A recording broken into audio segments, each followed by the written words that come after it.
Hello and welcome to the Geeky Brummie Show. Joining me today is Mr. Keith Bloomfield. Hi, everybody. Behind the table this week. Yes. A bit different. Mr. Malleable. Hello. Mr. Leigh Price. Hello. And welcome back, Ms. Shanice Coulter. Konnichiwa. Yeah.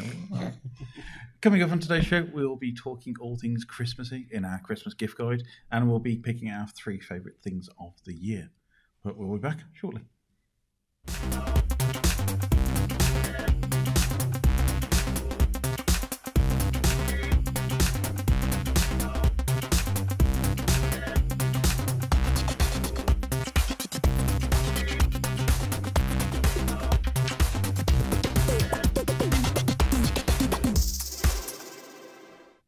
So it's time for our annual Christmas gift guide. This time I have set the team a challenge to go and find 3 gifts each.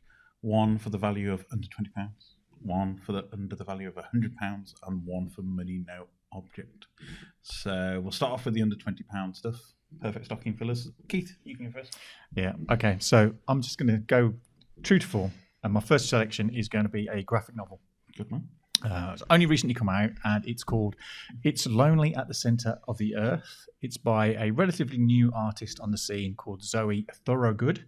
It's through Image, and basically it's a meta version of 6 months of her life as a artist who has to create to survive. It's been picking up a lot of buzz. Mm-hmm. People have been finding it a particularly great illustration of lots of various subject matters, including trauma, depression, and the hope that if one keeps moving forward, it'll all be good. But it's kind of just a brilliantly illustrated piece of work.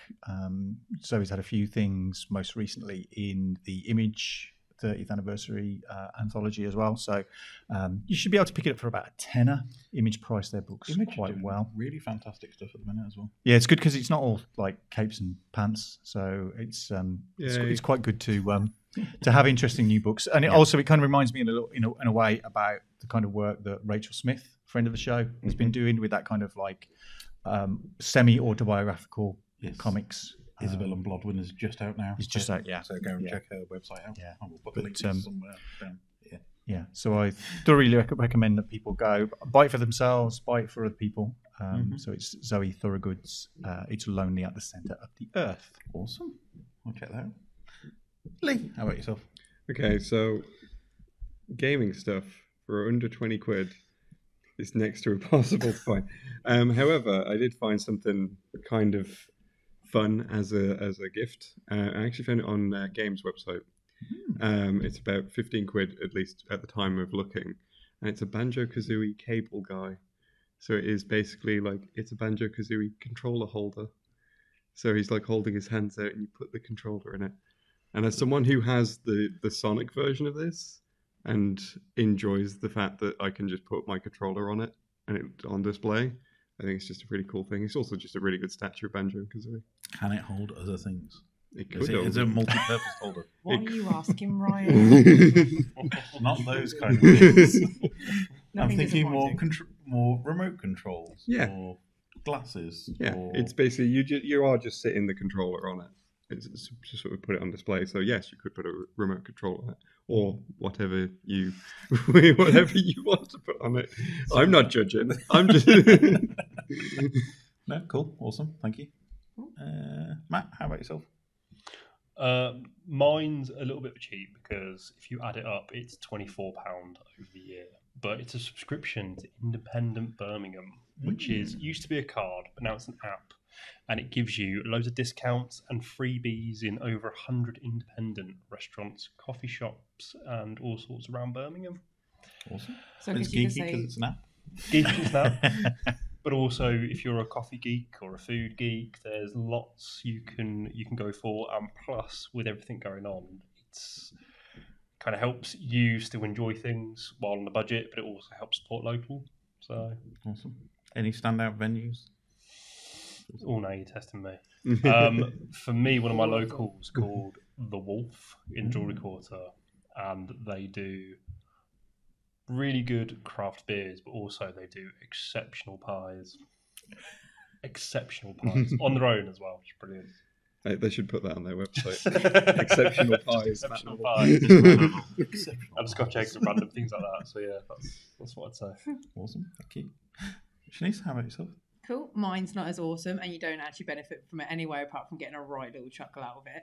It's actually a proper cool gift. I only just recently discovered it. You can buy what is technically uncopyrighted. We won't call it Untitled Goose, but low-key Untitled Goose figurine, and it's a key holder, and the magnet is underneath the beak, exactly as you would pick up the items. And it's just all you got to do is Google goose key holder. Everywhere, 16 quid up to 19 quid. So you're probably saving yourself a few pennies. And I'm sorry, you can put anything on it: knives, potentially a different type of knife, a cheese knife. But really, it just looks awesome. Like the amount of things you could pop on it, it just makes for a nice little giggle. And also sometimes your keys, if you really feel to actually making the proper use of it. I really enjoyed it. A proper chuckle. I sat there like on my bed going, oh. You can just imagine now you've got like a flock of these in your kitchen, all with each individual knife. That would be a bit scary if you walked in the house after a night out and there's like a bunch of geese with knives in their mouths looking at you. Can I change that to my £100 gift and have a flock? Awesome. Thank you. Check that out. So for myself, I was thinking of a certain billionaire who's lost a lot of money at the moment. Can't buy him for 20 quid. No, you can't buy that. Not yet. And you can't buy a month of Twitter Blue because, unfortunately, unless you're on an iOS, you can't get it anyway. And not even that you'd want it. But I was thinking, what gift would sum up the perfect gift for this billionaire who's lost 100 billion value? I mean, he'll be a millionaire soon, I'm sure. Yeah, soon be a billionaire. What would be the perfect gift to sum up how we feel about the situation and his loss of money? Grimes' love?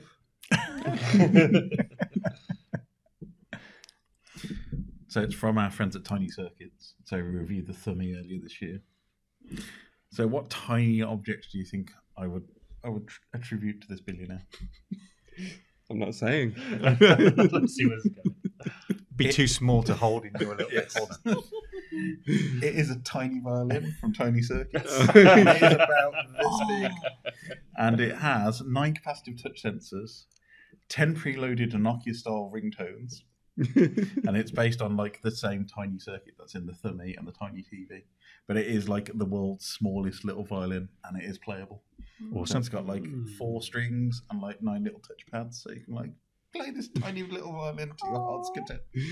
Could you also get him like a Mr. Krabs claw, just so he's playing it just like the scene with Mr. Krabs, just one claw? You could probably just get a crab claw, which would fit this tiny violin perfectly. So I thought that would be great. And it's only $9.95. Does come with a bit of a kit, so you have to make it yourself. But yeah, tiny violin, perfect for every situation. I might just buy a stack of them to hand out to people. Awesome. So we'll move on now to our up to £100 gift. So I'll start off with Leigh. Okay, so did some looking around and found out that the Lego Mario starter set is actually 55 quid.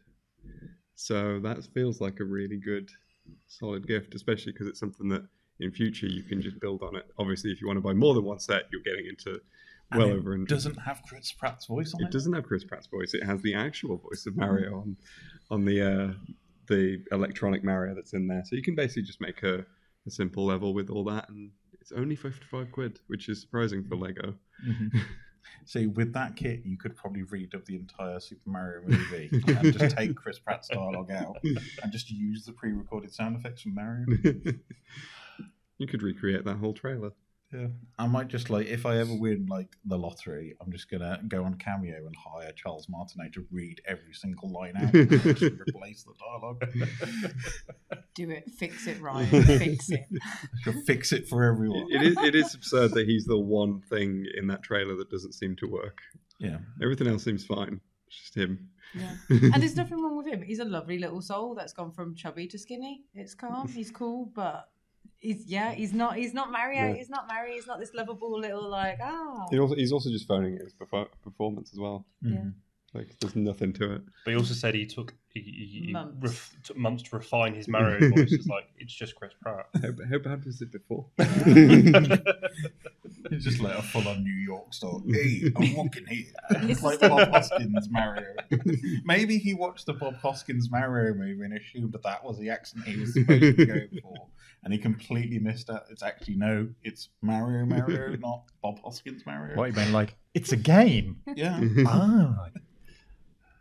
How did we get to that? Lego Chris Pratt? Mario. Yeah, Lego Lego Mario. Mario. The Lego Mario does look awesome, and it's Yeah. one of those things that I keep thinking, I want to get it, but then I realise I will buy everything and it will just sit there and never be played Yeah. with. It will just be pristine on a wall. I was genuinely surprised though when I saw it because there's so many of them now. There's so many sets of them now because it's like every level had ever been in Mario now has a set, and there's like a Princess Peach's castle in there at one point as well. Yeah. And I they can think give any expansion for like an extra like 20 quid, and it's like, oh, you get 2 characters It's and Lego, 2 it's not. pieces of grounds, and you're like, oh, thank you, there you go.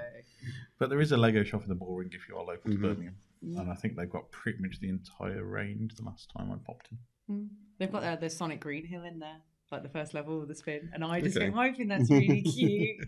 I saw it in South Africa, and I was just like, oh, £60, that's so cheap. And I came here, and I was like, oh, it's £60, it's exactly the same. It doesn't fill your luggage. No, can't smuggle. Cool. Matt, how about yourself? Under £100. So there's limited edition figurines for Doctor Who. So all of the Doctors, including things like the War Doctor, etc. And there's like limited edition sets only available in some home bargains. B&M. So it's I love it because It it's was like great. Only available in home buckets? What? and a select few as well. So one of them is Birmingham City Centre, where I have spotted them, and they range from anything from like £25 up to like £60 or more, depending on which ones you get. But you never know where they are, and they change them up, so you can't just go to any of them. So it's select locations around So the UK. it's basically like a Doctor Who treasure hunt. It's like a Doctor Who treasure hunt. I think that's really just obscure anyway. To just Nice. decide that, and I really like it. Maybe they don't actually change the boxes; they just regenerate overnight. So you come in one day and it's like Sylvester McCoy, and the next day it's Paul McGann, and you don't know what's gone on. Yeah. Does that affect the price though? Like one day it's Paul McGann, and so it's 20 quid, and then it's suddenly David Tennant, and then it's It's 50 quid. Yeah, David Tennant comes with a free Colin Baker. yeah. It's the only way they can get rid of him. No, yeah, cool, awesome. So, Doctor Who treasure hunt. Yeah, although my partner is massively into Doctor Who, and so it's kind of hard because you then have to like travel to different stores just to try and see if you can get more than one. Because that's the Are you only going- thing really I can think of I can get him. Are you going on like a national expedition to national find all the doctors? Yeah, You could pick up your other shopping while you're there, though. You could get some air fresheners and some, I some mean, they all- laundry, they some all- Well, towels, there's Haribo. lovely Yeah. toilet seat cover, they do all sorts in there. some batteries, Spice rack, yeah. Mirror with live, laugh, love.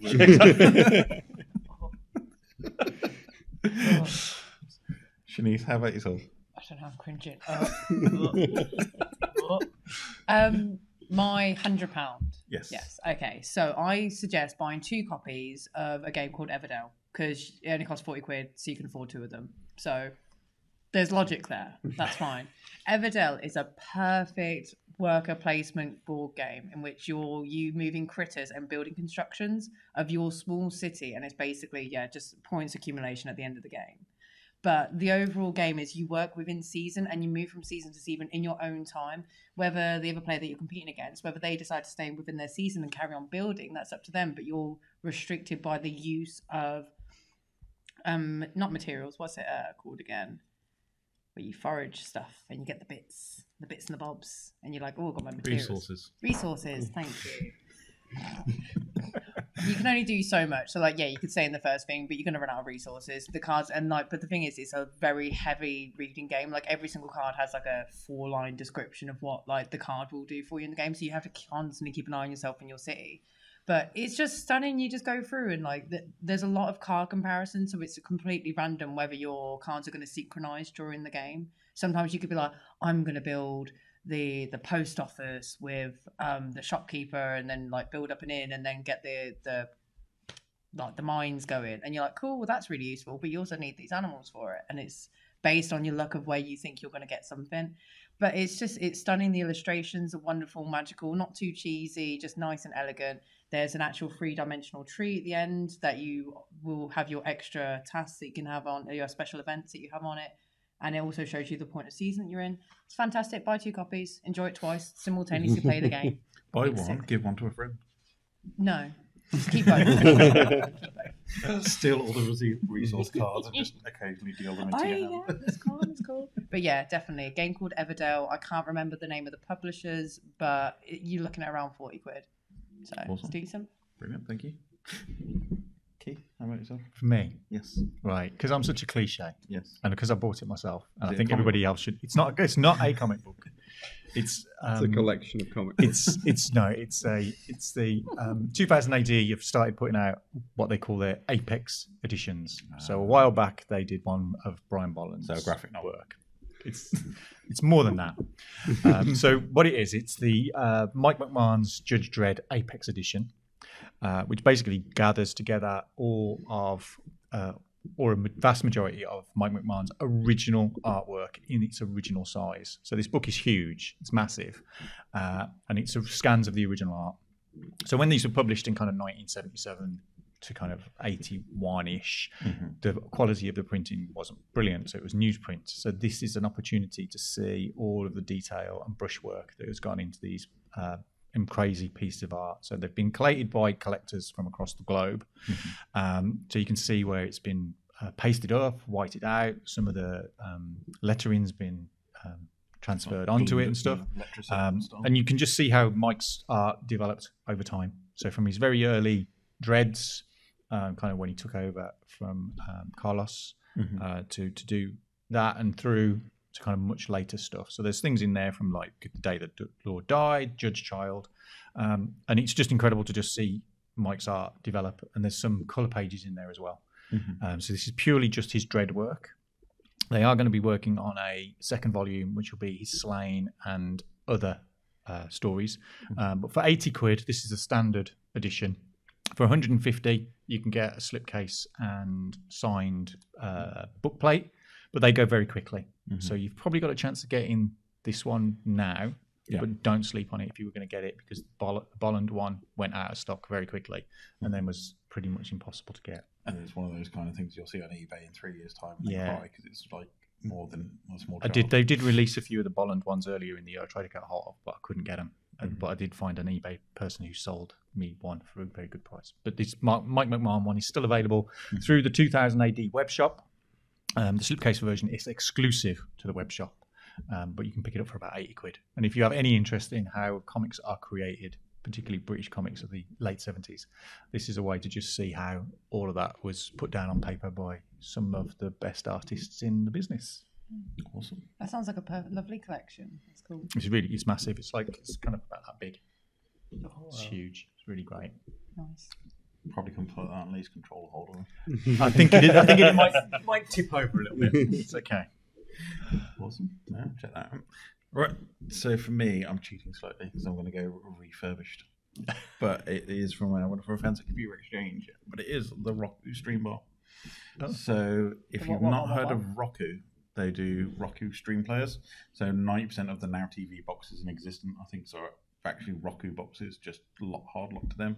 But Roku do pretty much all streaming services. I think there's Now TV on there, Netflix, Amazon Prime, Paramount, YouTube, all the kind of services, rather than having to have individual devices or Fire Sticks or being restricted on what you do.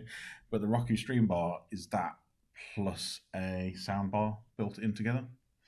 So basically this one device, you just plug it into anything with a HDMI screen, like the monitor that I'm putting off to that you can't see on camera. But so basically you just plug it into your TV, it's your soundbar, and it's also your streaming device as well. So it's got everything on there. Does full HD, one remote, saves you having to have 600 million devices plugged into the back of your TV. Do you know what the best thing about it is? Because it's Roku, you can watch the Weird Al movie. Yes, you can. Yeah, Roku Stream Bar, really good little bit of kit. They're normally £120 brand new, but Computer Exchange are doing them for £90 with 24-month warranty for refurbished. Cool. So it's under 100 quid. It's a very reasonable. Technically it's Technically, under it's £100. if you buy it reconditioned, but it's just a simple way of getting all the streaming services without having to go through the terribleness of smart TV interfaces, slow, laggy adverts. I think Samsung have just been told off quite a lot because they're now putting advertising into their Samsung TVs if you're using their streaming devices built in. So if you don't want any of that, go and get yourself a Roku. It's a really good company, and it is just you buy the player and then put whatever you want on it. Does Apple TV as well? Apple TV TV Plus, so that's quite good. Plex as well, I believe, is on Roku TV. So if you've got your own local library and you want to stream it to your device, you can use that for Plex. And so maybe other services that some people might acquire. But Roku's a pretty open interface, and they're usually pretty well serviced for all the apps. Just get one. Yeah, just like Leigh said, to watch the 100% accurate, none of it made up at all, Yes. Weird Al Yankovic biopic starring Daniel Radcliffe, who is the spitting image and exactly the same physical build as Al. And it's the greatest film of all time. Yeah. Awesome. So we're going to come on to unlimited budget now. So whatever in the world that we fancied, apart from Twitter, because that's slightly too. Shanice, how about yourself? What would you go for unlimited budget? Okay, I'm actually not joking when I say it. I was always going to say basically, you can get a complete edition of Everdell, and it's fantastic. What? Haven't we got two already? This is our third edition of Everdell. It's got everything to it. It's fantastic. It's still on Kickstarter, and for £237, because this should be a £350 complete edition. It's got 4 expansion packs. It has all of the critters in more 3D format, so like all the meeples that you've got, rather than it being a simple shaped squirrel, you've got them in their like actual character forms. You get extra event cards, everything. Every expansion creates its own story and allows for different sets of players of games. So there's one expansion, I think it's called something Crip. Not the Crips. Well, it took a turn. One of the critters in the Crips. Origin on the west side. Yeah. But it's I'll try and remember what it is and then reference it so you can whack it into the podcast. But one of the editions allows you to completely work in a solo mission going through the mountains, and that just sounds adorable, with a little mouse and a little squirrel and a little turtle. Like, let's not die. Like, that's jokes, man. But yeah, it's on Kickstarter. I'm taking the mick out of it a little bit, but it's probably one of the visually most stunning games I've seen. The expansions work so well with the original set. Yeah. So this is 230 quid. complete edition. Complete box. It's called All the Box, or like Box the Box. And what's they the call it? Kickstarter price on that? £237 or $350 in its original price. So really, you're saving at least like a good 80 quid. You're minted, guys. You're minted. Awesome. So you could buy another copy of Everdell afterwards because you haven't bought it. So you can buy as many copies as you want. It's all the copies. Just open up an Everdell shop. It's fine. Awesome. Matt, how about yourself? Mine's also a board game. It's called Kingdom Death, and it's by it was a one-man band back in the day because it was a Kickstarter project. Scott Pilgrim, and it's a nightmare boutique game, which is like a tabletop RPG with a proper like grim dark setting. But what I like about it as well is every now and then it diverges into anime characters. So you'll occasionally just have massive waifus and that kind of thing. So it doesn't really fit with the theme, but it kind of does in a really weird way. But essentially, the edition I would go for it's not a complete edition because they have expansions going into the thousands if you get them all. But it's like a premium edition, and it's about £350, and it's got the base game plus a couple of expansions. And what it's got is loads of like really highly detailed models of your characters, because you have characters who are like your settlers, and they're in this grimdark world where monsters are everywhere we're just food, so they're trying to like survive, build a settlement. And it's got phases where you've got like, well, yeah, marry waifu. But it's got phases where you go on hunts to hunt beasts, kill them for resources, which can then unlock more armor, that kind of thing. But then also you've got instances where you're traveling to a hunt and you see things, you do dice rolls, and that gives you ailments, but also things like a mysterious stranger comes to your village, and depending on the dice roll, they could give you a really overpowered weapon, they could join your party, or they could just wipe out your entire village and game over you. So it's just a really interesting dynamic. You can play with up to 4 people, but I think the expansions open it up. But also, some of the models are absolutely beautiful. You've got sort of very small kind of Warhammer tier kind of models, but then you've got massive models for like some of the bosses.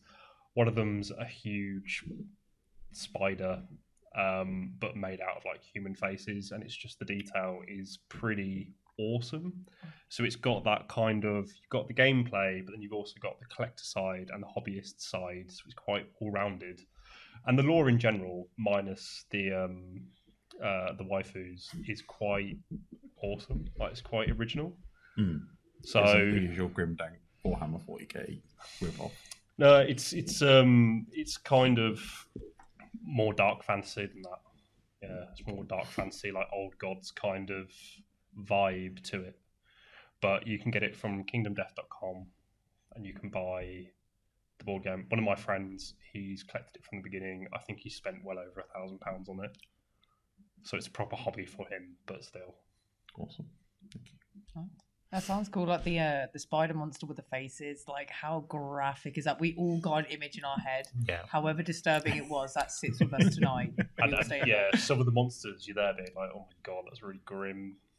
It's like very Junji Ito, that mangaka, like the really horror mangaka who's like got that the swirling eye and all that sort of jazz. It's just concerning. You're just like, ooh, doctor, please. Yeah, and it builds into like things like comics to like build up the lore and stuff included as part of the board game. So you're getting quite a lot of different things, like really cool artwork and posters and that kind of thing. Awesome. And then anime girl pinups. So Yeah. Have some kind of light in this Grimdank universe. you know what I mean. So yeah, Kingdom Death. Awesome. Thank you. Keith, what would be your money no object purchase? Right, I've put it under my money no object category because it comes out and it's not that badly priced, but they sell out instantly, and then you have to go and find them on eBay or other places or comic conventions for 6 or 7 times the price. So in their original form, they're okay. But what I'm picking is the Dungeons and Dragons Cartoon Classics action figures. 5 technically released earlier this year, sold out instantly. There is a pre-order up now for the set again. The first pack is the Dungeon Master and Venger set. They're also going to be a Diana package. There's a Bobby and Uni package, and then there is a Hank package. And those individual characters are about £30 each, and the Venger Dungeon Master box set is about 55, 60. We're still yet to have Sheila and Eric released. So kind of like if you bought the whole set, you'd probably be looking at about £300-400 in themselves. But they are literally selling out because for some reason I've found with really cool comics collectibles or games collectibles or action figure collectibles, they go, we'll make 4 and then we'll just sell those and we'll make it look as if there's hundreds of them, but we've only made about 5 of them. It's the same with the Mondo stuff. Talking to you. Yeah, it's the same with the Mondo stuff, and you find them. So I looked at these Dungeon Master things earlier in the year and thought, oh yeah, I'll get these. They literally sold out within about. They were Taylor Swift ticket type thing, That's how quickly they went.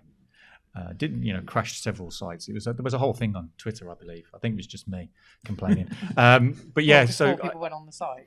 Yeah, Crashed the whole thing. I'm classing that as my money no object because basically you never get them for the original price. You always end up paying over the odds for some scalper who's like bought the collector 10. in Guardians of the Galaxy, like have this glass case. Yeah, I shouldn't really because I currently have winging my way from a New York gallery, Scott Pilgrim and a Ramona Flowers limited edition figures, which they're going to be releasing more next year. They sent me an email saying this has been really successful. We're going to do a few more, and I'm like, oh god, no. Yeah, because I avoided buying the Scott Pilgrim miniatures game for exactly the same reason, because it was like a decent price but sold out instantly. So that's why you should have bought a limited run games version of Scott Pilgrim vs. the World. I have got that. Did you get the full stage one? No, I didn't get it. Shush. Look, I was spending my money on other figures and not stuff. Yeah, so my money. No, if you can find them anywhere, I think they're the set of the set of 4 Avenger and Dungeon Master come in a box. So they're pre-ordering at about 30 quid for the individual figures, 60 quid for the double set. But yeah, if you can, Well, best of luck to you. grab one, yeah. But I'm just thinking of the scene in Jingle All the Way now with Keith like trying to get these Dungeon Master figures and pushing children out the way. yeah, Just getting a candy cane and just like this isn't even for another child; it's for this child. The inner. Yeah. put So that cookie down now. Keith, I've got a question for you actually, going back to the Scott Pilgrim thing. So I didn't know this for quite a long time, but apparently for the film there was an alternative ending in which she doesn't end up with Ramona Rock. She ends up with knives? Scissors? Nice cow. Yeah. Okay. I was like, ooh. Not Something not contained- harmful. She's not hanging off a goose.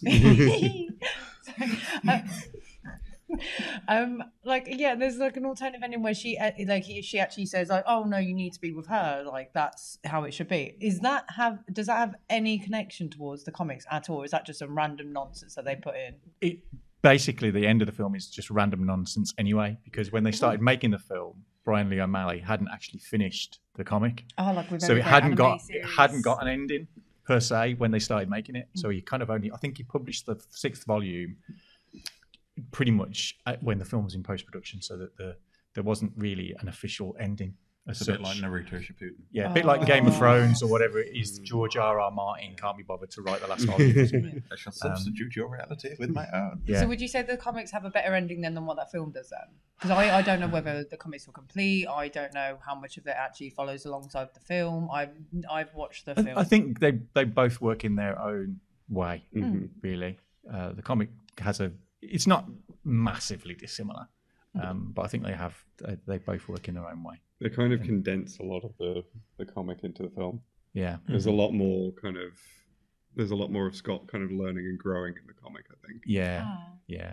I liked how lovingly you looked at Leigh then. As you started Like- saying it though, you were just like, there's a lot of similarities to Leigh. Yeah. Talking of Leigh, what was your pick? for Okay.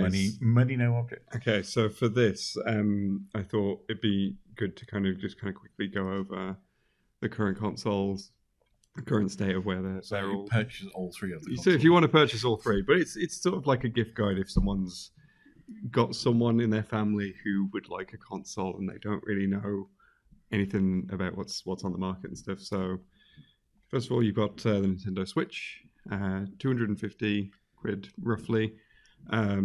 It's the one that's been sort of on the market the longest and therefore kind of has the best library. Yeah. Because of that, it's like. So is that OLED model or is that standard model? I think I did see that you can get the OLED model for 250. Yeah, because there's Switch Lite. There's a which Switch is Lite. the one without the Joy-Con. And this is Don't do that.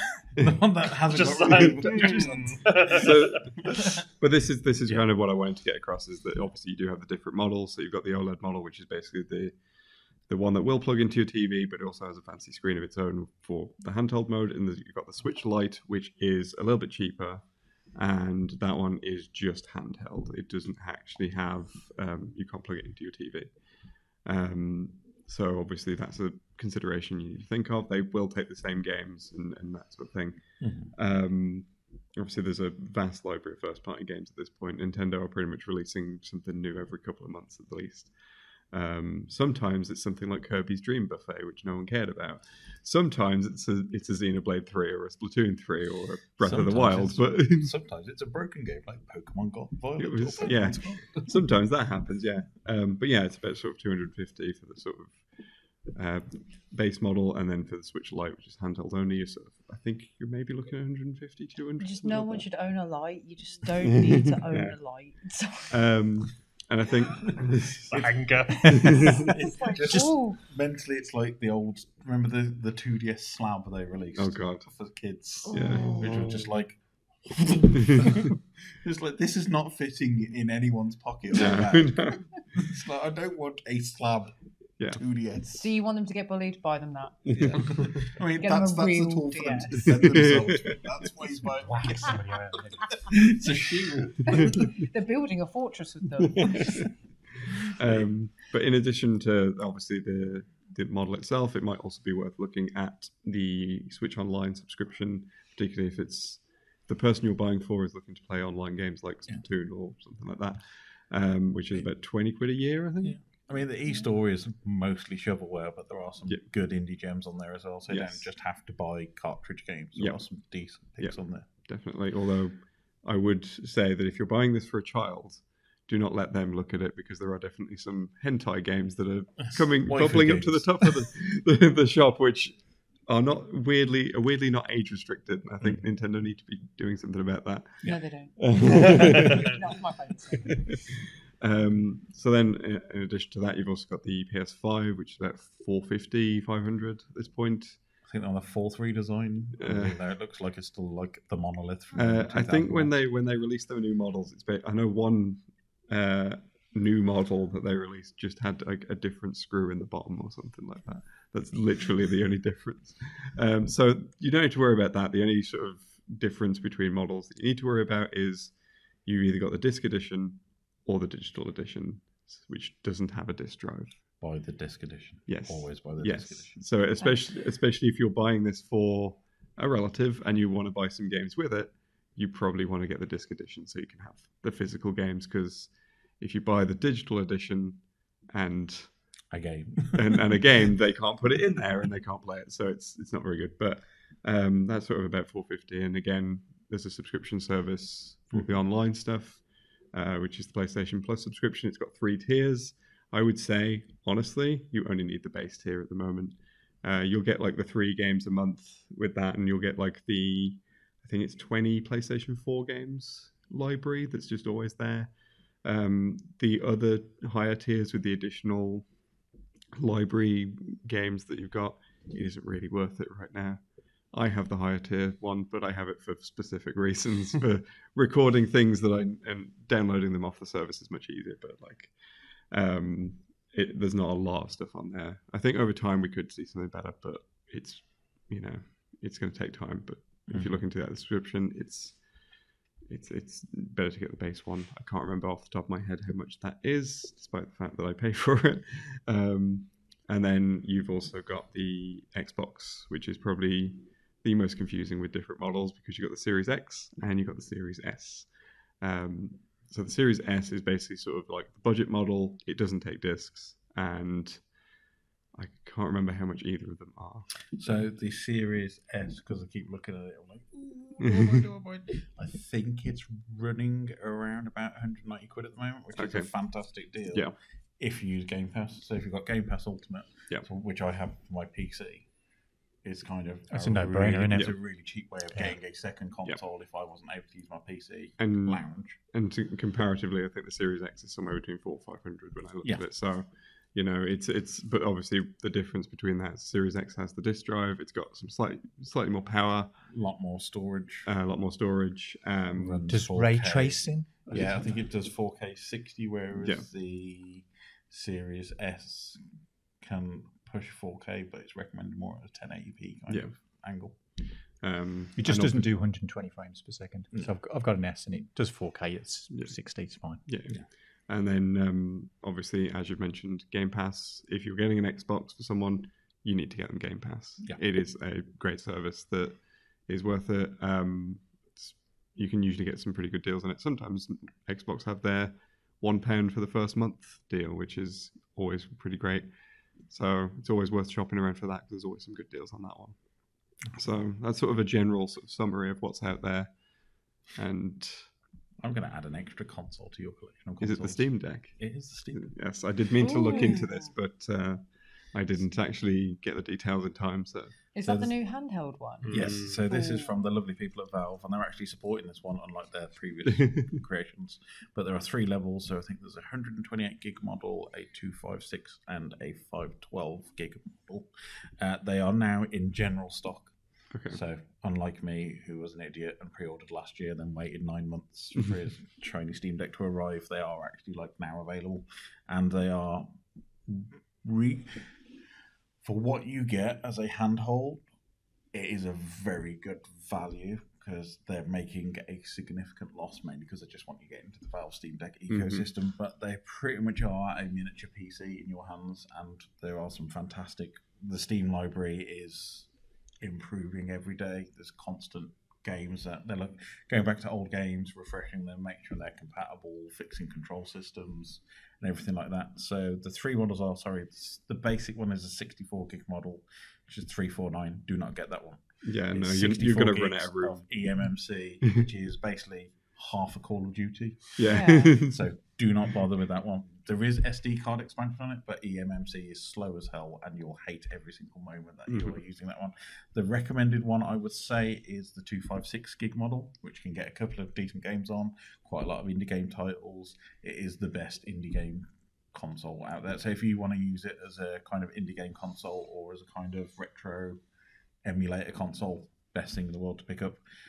So it comes with 256 gig of NVMe PCI Express storage. That's $459. It is worth it for that price. Oh, I can't pay my rent in a game. I can't do it right. I can't pay my rent in a console. Well, the big boy with the special edition glass etched cover, anti-glare, 512 gig storage, and you get an exclusive virtual keyboard. Is $569. But yeah, I mean, they are making a significant loss because it is a full-featured PC in your hands with a screen, with speakers, and you can plug it in and use it as a full-on desktop Linux-based PC as well. Yeah, I was going to say, because you can, you can so, literally use it as But like I'm a spoiled new gen. I want everything cheap and available to me, but yet top quality. Ryan, what do I do? Dumby.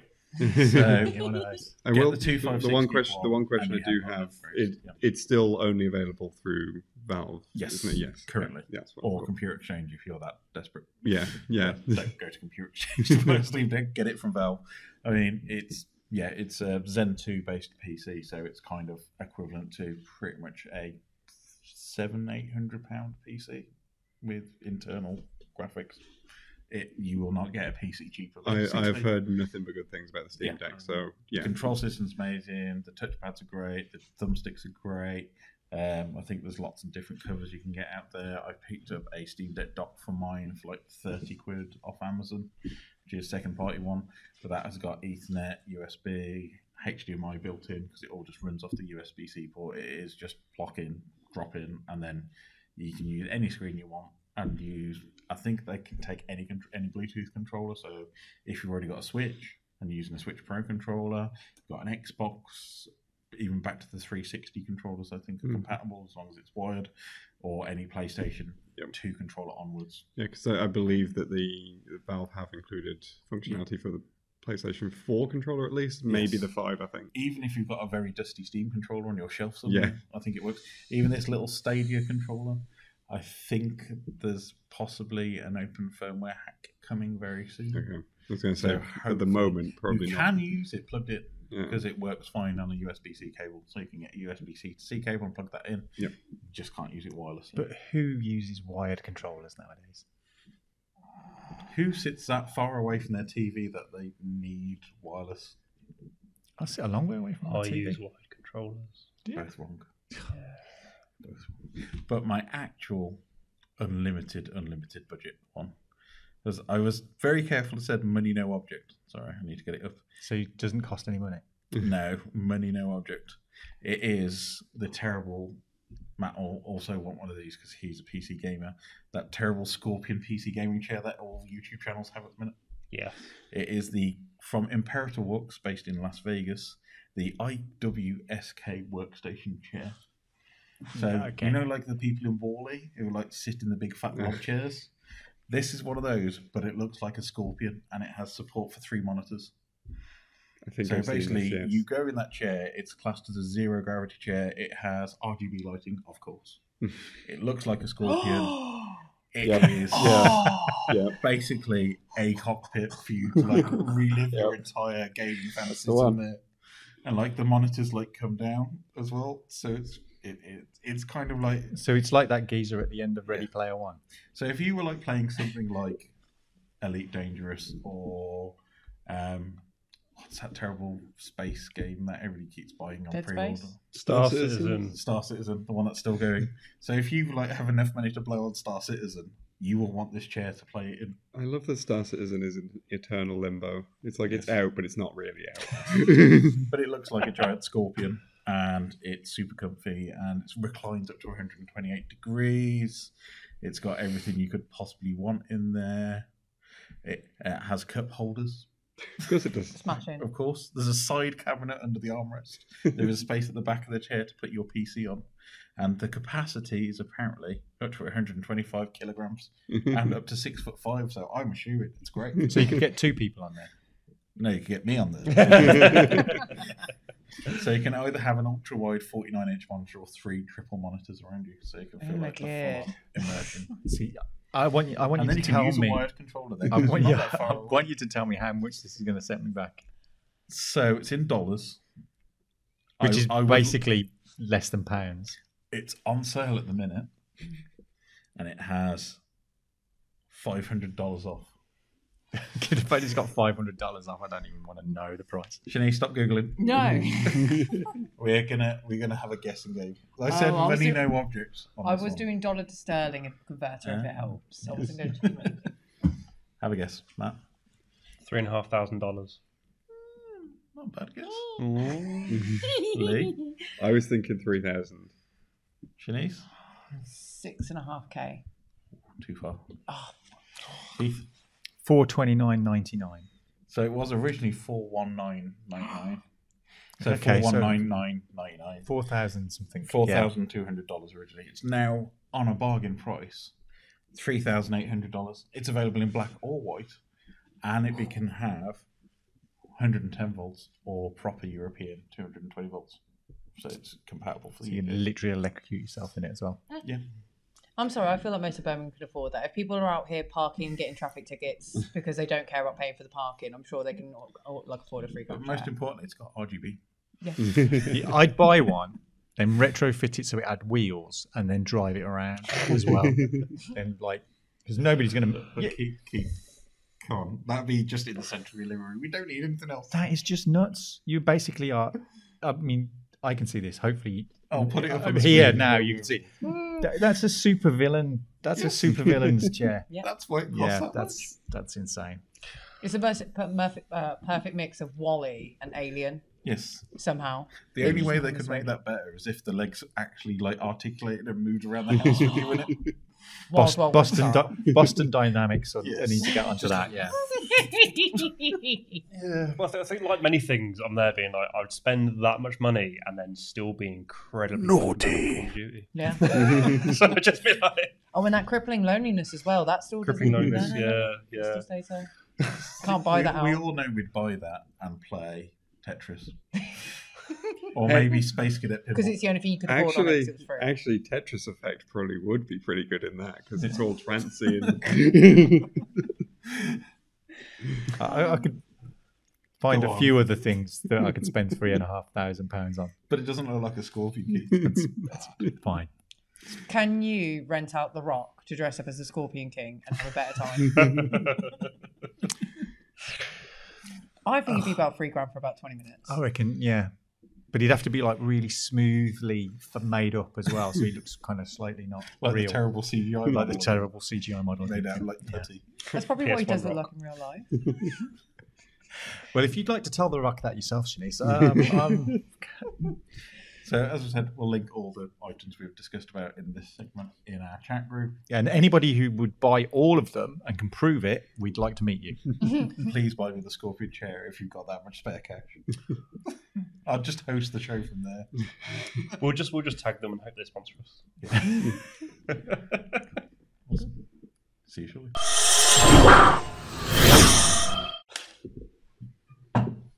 So it's time for our 3 favourite things of the year as we come to the close of 2022. So we've all picked 3 things each. Let's start with Matt. What was your first favourite thing of 2022? I really enjoyed Midnight Club on Netflix. I thought you meant the racing game. Yes, No. there wasn't a Midnight Club this year. There wasn't Need for Speed. This year. Yeah, it's called Midnight Club. It's about teenagers in a hospice for the terminally ill, and they all tell each other ghost stories. But actually, there's a bigger plot behind that where they're uncovering a mystery around the hospice, and sort of one girl's looking for an answer to curing her terminal illness because someone supposedly was cured back in like the 70s. It's based on young adult novel, and it's one of those series where I think it's done by the same people who did Haunting of Hill House, a couple of others, but it's one of those where I got thoroughly gripped. Each character gets their own sort of arc. They're all really fleshed out, and there's also that kind of realness of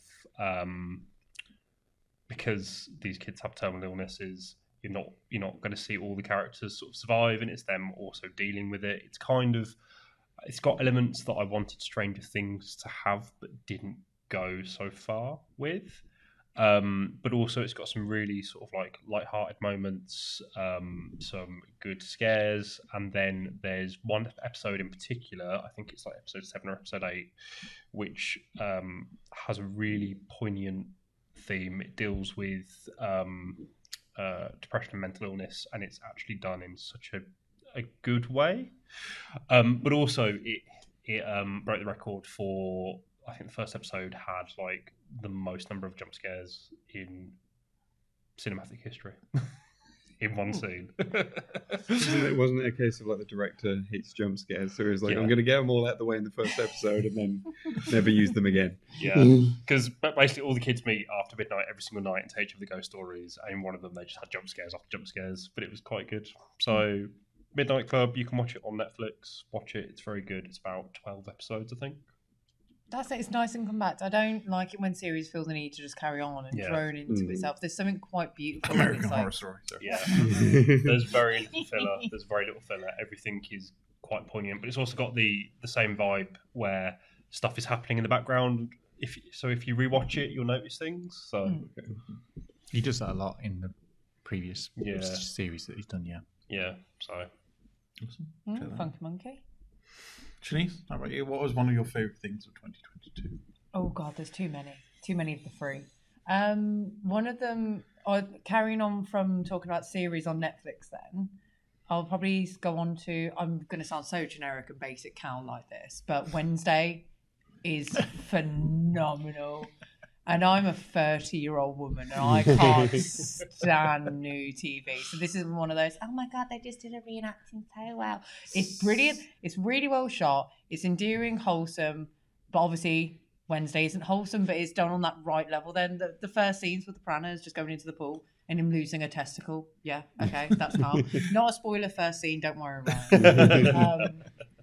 But it's done really well, and there's an underlining mystery behind it. It's the development of Wednesday as a character and how she's got to expand as herself in her creepy little esque way. She's not even that creepy in it. From once again, 3 episodes in, I haven't smashed through the whole thing. I'm treating it like a really decadent cake every couple of nights. I'm like, oh, let's just treat ourselves to a little bit of Gato Wednesday. Like, I'm calm with it. She's brilliant. Like, it's that Jenna Ortega. Yeah.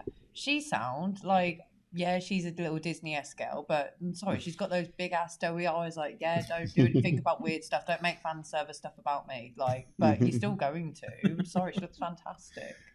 But, yeah, Wednesday, really big shout. 40 would be naff. Characters are well, nice and even. You're constantly trying to guess the plot. And I'm sorry, it's a new homage to that, what's his name, Charles Adams. Charles Adams, yeah. It's a nice nod to him. His artist work is always going to develop and change with new modern people, like new modern generations, and I think that's a really nice interpretation of him, or like one of his characters. But also, I want to add, like, it's actually something by Tim Burton in recent memory that's not a pile of shit. Yeah, that. I mean, which is an accomplishment in itself. Yeah, because I did see like the other day, like it was from Tim Burton. I I was was like, like, wait, people oh, are no. raving about this. What's going on? I literally did it on the first episode. It was rolling through, and I sat there with my partner, and I was like, "Oh, you know what? Tim Burton wishes he could make something that looked this good already." And then immediately he's like, "Tim Burton." He was like, "Ha!" Because I think I we got all burned. we all probably got a slightly different relationship with the Addams Family. Keith, I'm thinking you're probably a fan of the original series. I'm not going to confirm or deny that. Jesus. You sure not the original 1950s comic? Or Yeah, I was there in black and white, No, I'm just 1950s saying, America. You're reading it the was New Yorker rerun in the quite 90s. a Yeah, lot. it was- I remember it from my youth. It was the same as things like Beverly Hillbillies Yes, it and The was Munsters. yeah, It was rerun on like rerun after rerun BBC after Two and rerun. Channel 4. Yeah, I saw it in the 80s. Yes, Not the that's what I'm saying. 1950s. Well, that's what I'm saying. Is Yeah. you probably had that was your first experience. Well, with the it's Addams Sean Family. Austin. He's Yes. Gomez, isn't it? And it's pretty brilliant. I do like the Addams Family and Addams Family Values Yes. with Raul Julia And that's what I was Gomez. going to say. Is that was my first experience with the Addams Family. Is the Ralph Julia, In the 90s. what's her face, Angelica Houston. Angela Houston, Christina Ricci, Ricci, who appears in the the kid who plays Wednesday. Dudley. You got Doc Brown, Christopher Lloyd. Uncle Fester. Yeah.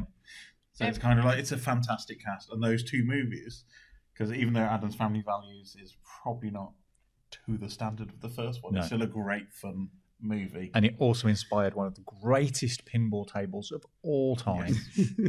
But those two films are like a joy, like Yeah. nostalgia wave to me. As if I'll rewatch those, it's a fantastic thing. And And there Cousin was a It cartoon as stole well. every scene Cousin Yeah. It was Yes, but it also spawned some great video games at the time as well. Yeah, Oh, cartoon really? inspired Yes, some versions. fantastic, if you can find them, some fantastic retro video games of Addams Family and Addams Family Values. Really worth checking out. Yeah, it was that era where everything had a video game. Yeah. So, you know. I miss those days. But it's kind of I nice to don't. see it come back round again in a different form and a Yeah. different cycle is where I was going to, because you had the 50s serial fun TV It was probably series. the 60s. Let's not say the 50s. Yeah. Don't say the Yeah. 50s. That makes on the wireless. So you had the comic, which was really dark. Then you had the fun series off the back of the comic, and then you had the reboot in the 90s, and now we're into reboot number 2 with Wednesday. Is where I was Yeah, you have had a couple I don't know, of we had the- CGI There was versions, CGI films. yeah. Oh, That's it's just- which is styled more like the that lives comics. in the same box as Indiana Jones 4. It doesn't exist. I'm sure there was another TV show as well at some point. I'm fairly certain there was Probably. something terrible in between. But it's nice to see it's come back in a different, fresh format for a new audience, is what I was going to say. Mhm. That's all I was going to say. Yeah. So, It's fine. I saw the cartoon after obviously my granddad gave me the VHS. yeah, great. Talking of 2022 and what things we like, Keith, what did you like in 2022? 2022. I liked television. No, my first pick is going to be a comic, obviously. And I'm going to. There's been loads this year, but I think one that I want to just highlight because I think not many people picked it up at the time because perhaps they might have been put off by the character that it was about. But it was Supergirl, Woman of Tomorrow.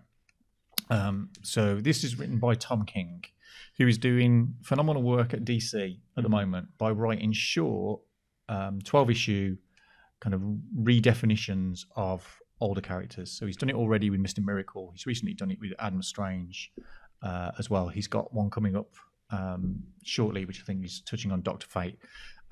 It was illustrated by an artist called Bilquis Evely, who I first came across in the reboot of The Sandman, The Dreaming. Yes. And her work is exquisite. And this is Supergirl filtered through a sci-fi fantasy lens.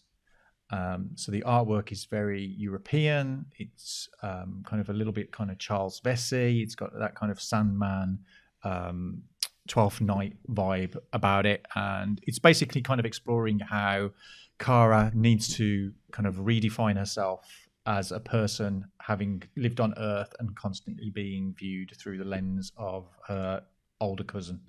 Because in the lore, basically, she's supposed to be here to help Clark grow up, but she gets here a bit late. Obviously, she was catching the number 11 or a 45 or something.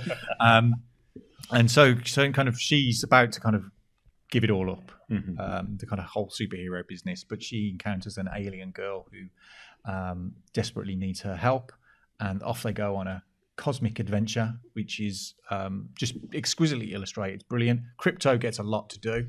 So if you like superpowered dogs, he basically steals the show. Yeah, it's awesome. I'm just so glad you didn't say DC League of Super Pets. No.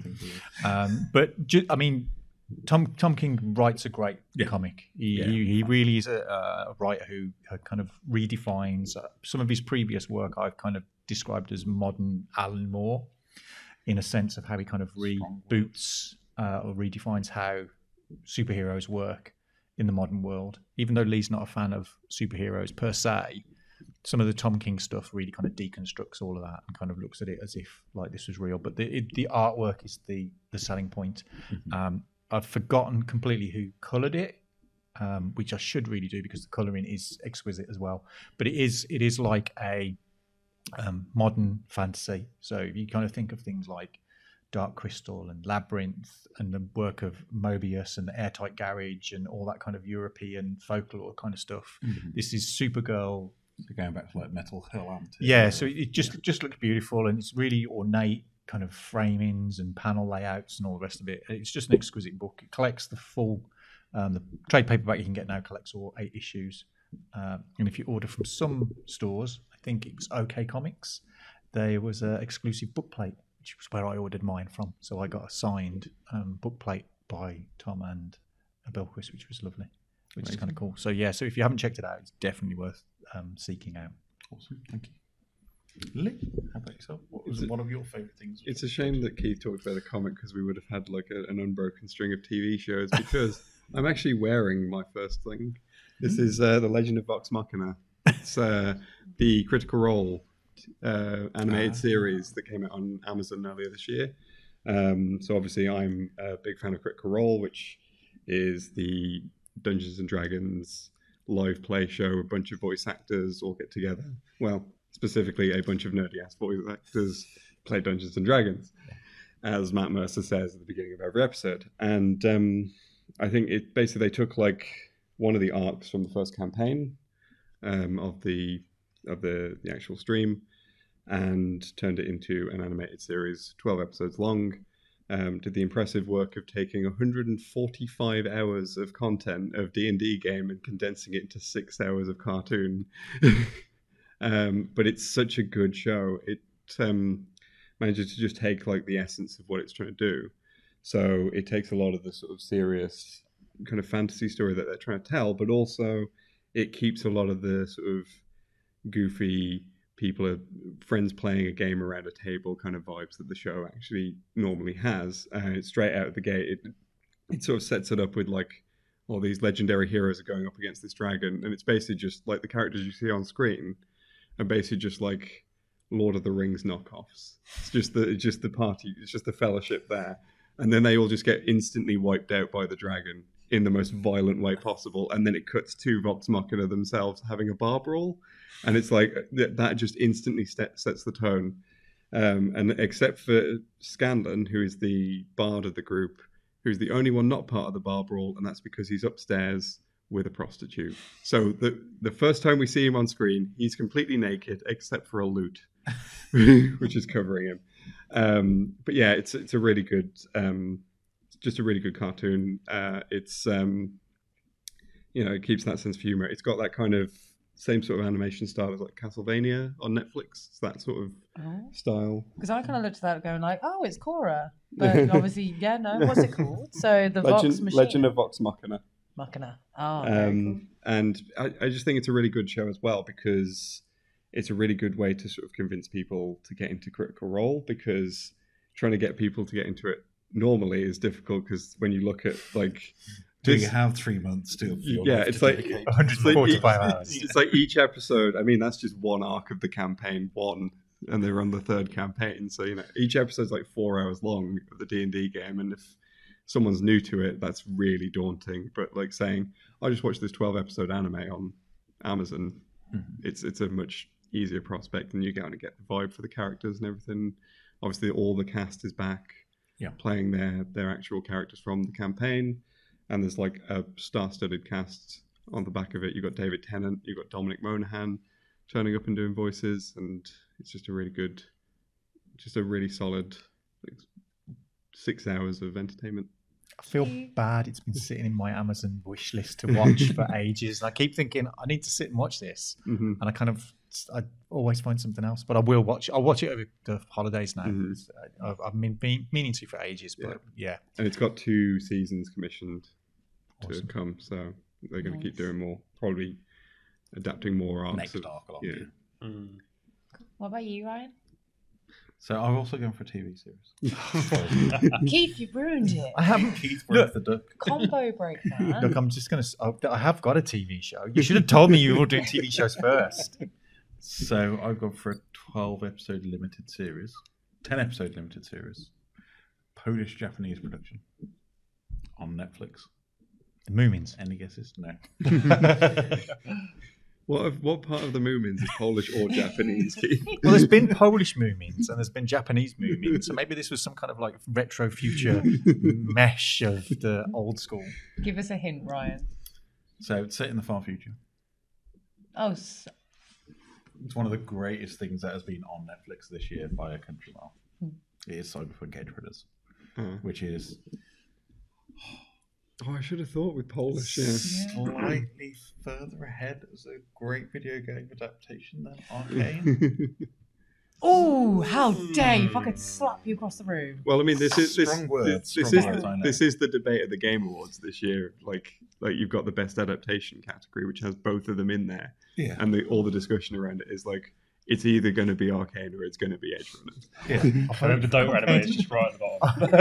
That wasn't even nominated. But they did I voted for Cuphead. Oh, God. Of course you voted I voted for Cuphead. Cuphead's a great show. That was beautiful. I may have voted Sonic 2. Oh, it's so much better than the first one. Oh, it is. Like, what? Like, it still had some moments where you went, "Oh God, I'm watching a kid's literally film." any moment with his dad, with his human dad. Yeah. But anyway, Edge Runners. So the game was a horrible, broken mess when it on release, but it was my game of the year last year, if you remember. And that is because the world building and Mike Pondsmith University has created his second to none. If you want that Cyberpunk itch, it was the only way to get that kind of franchise and get Cyberpunk.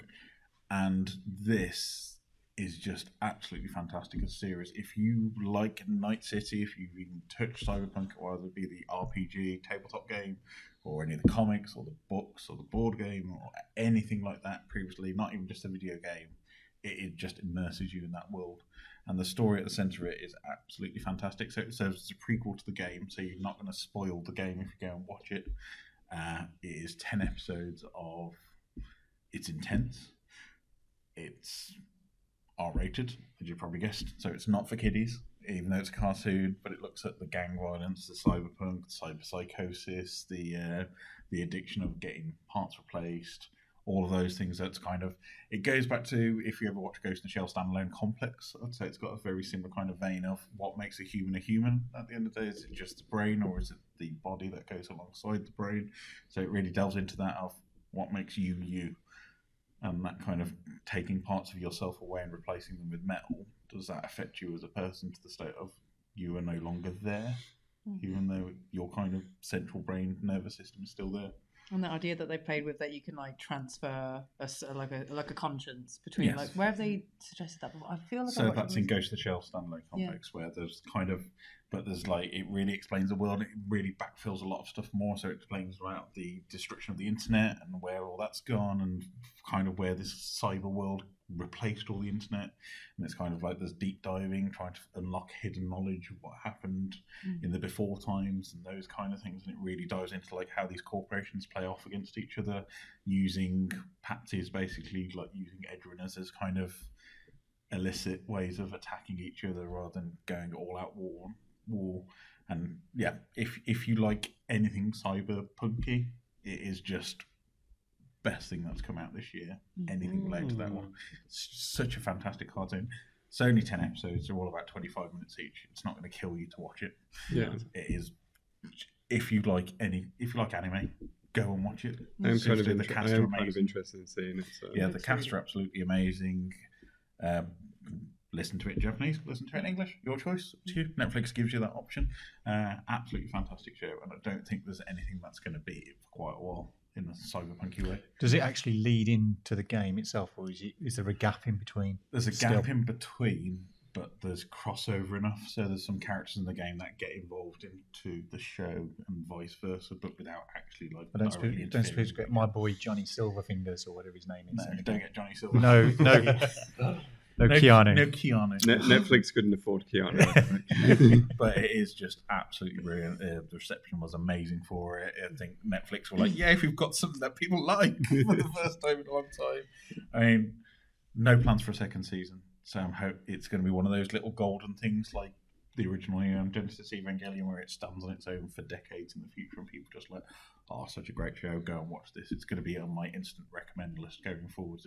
If you like anime, if you like Ghost in the Shell, if you like Neon Genesis Evangelion, go and watch this. Well, see, I've had friends suggest it to me who aren't into anime because they know I am, and they'll go, "Oh my god, Shanice, like this series that you'll love it. You're an anime," and like I'm like, "You're not though. Yeah. You love it." Yeah. That's a really the fact that it's like You filthy normie. How very dare you? Anime.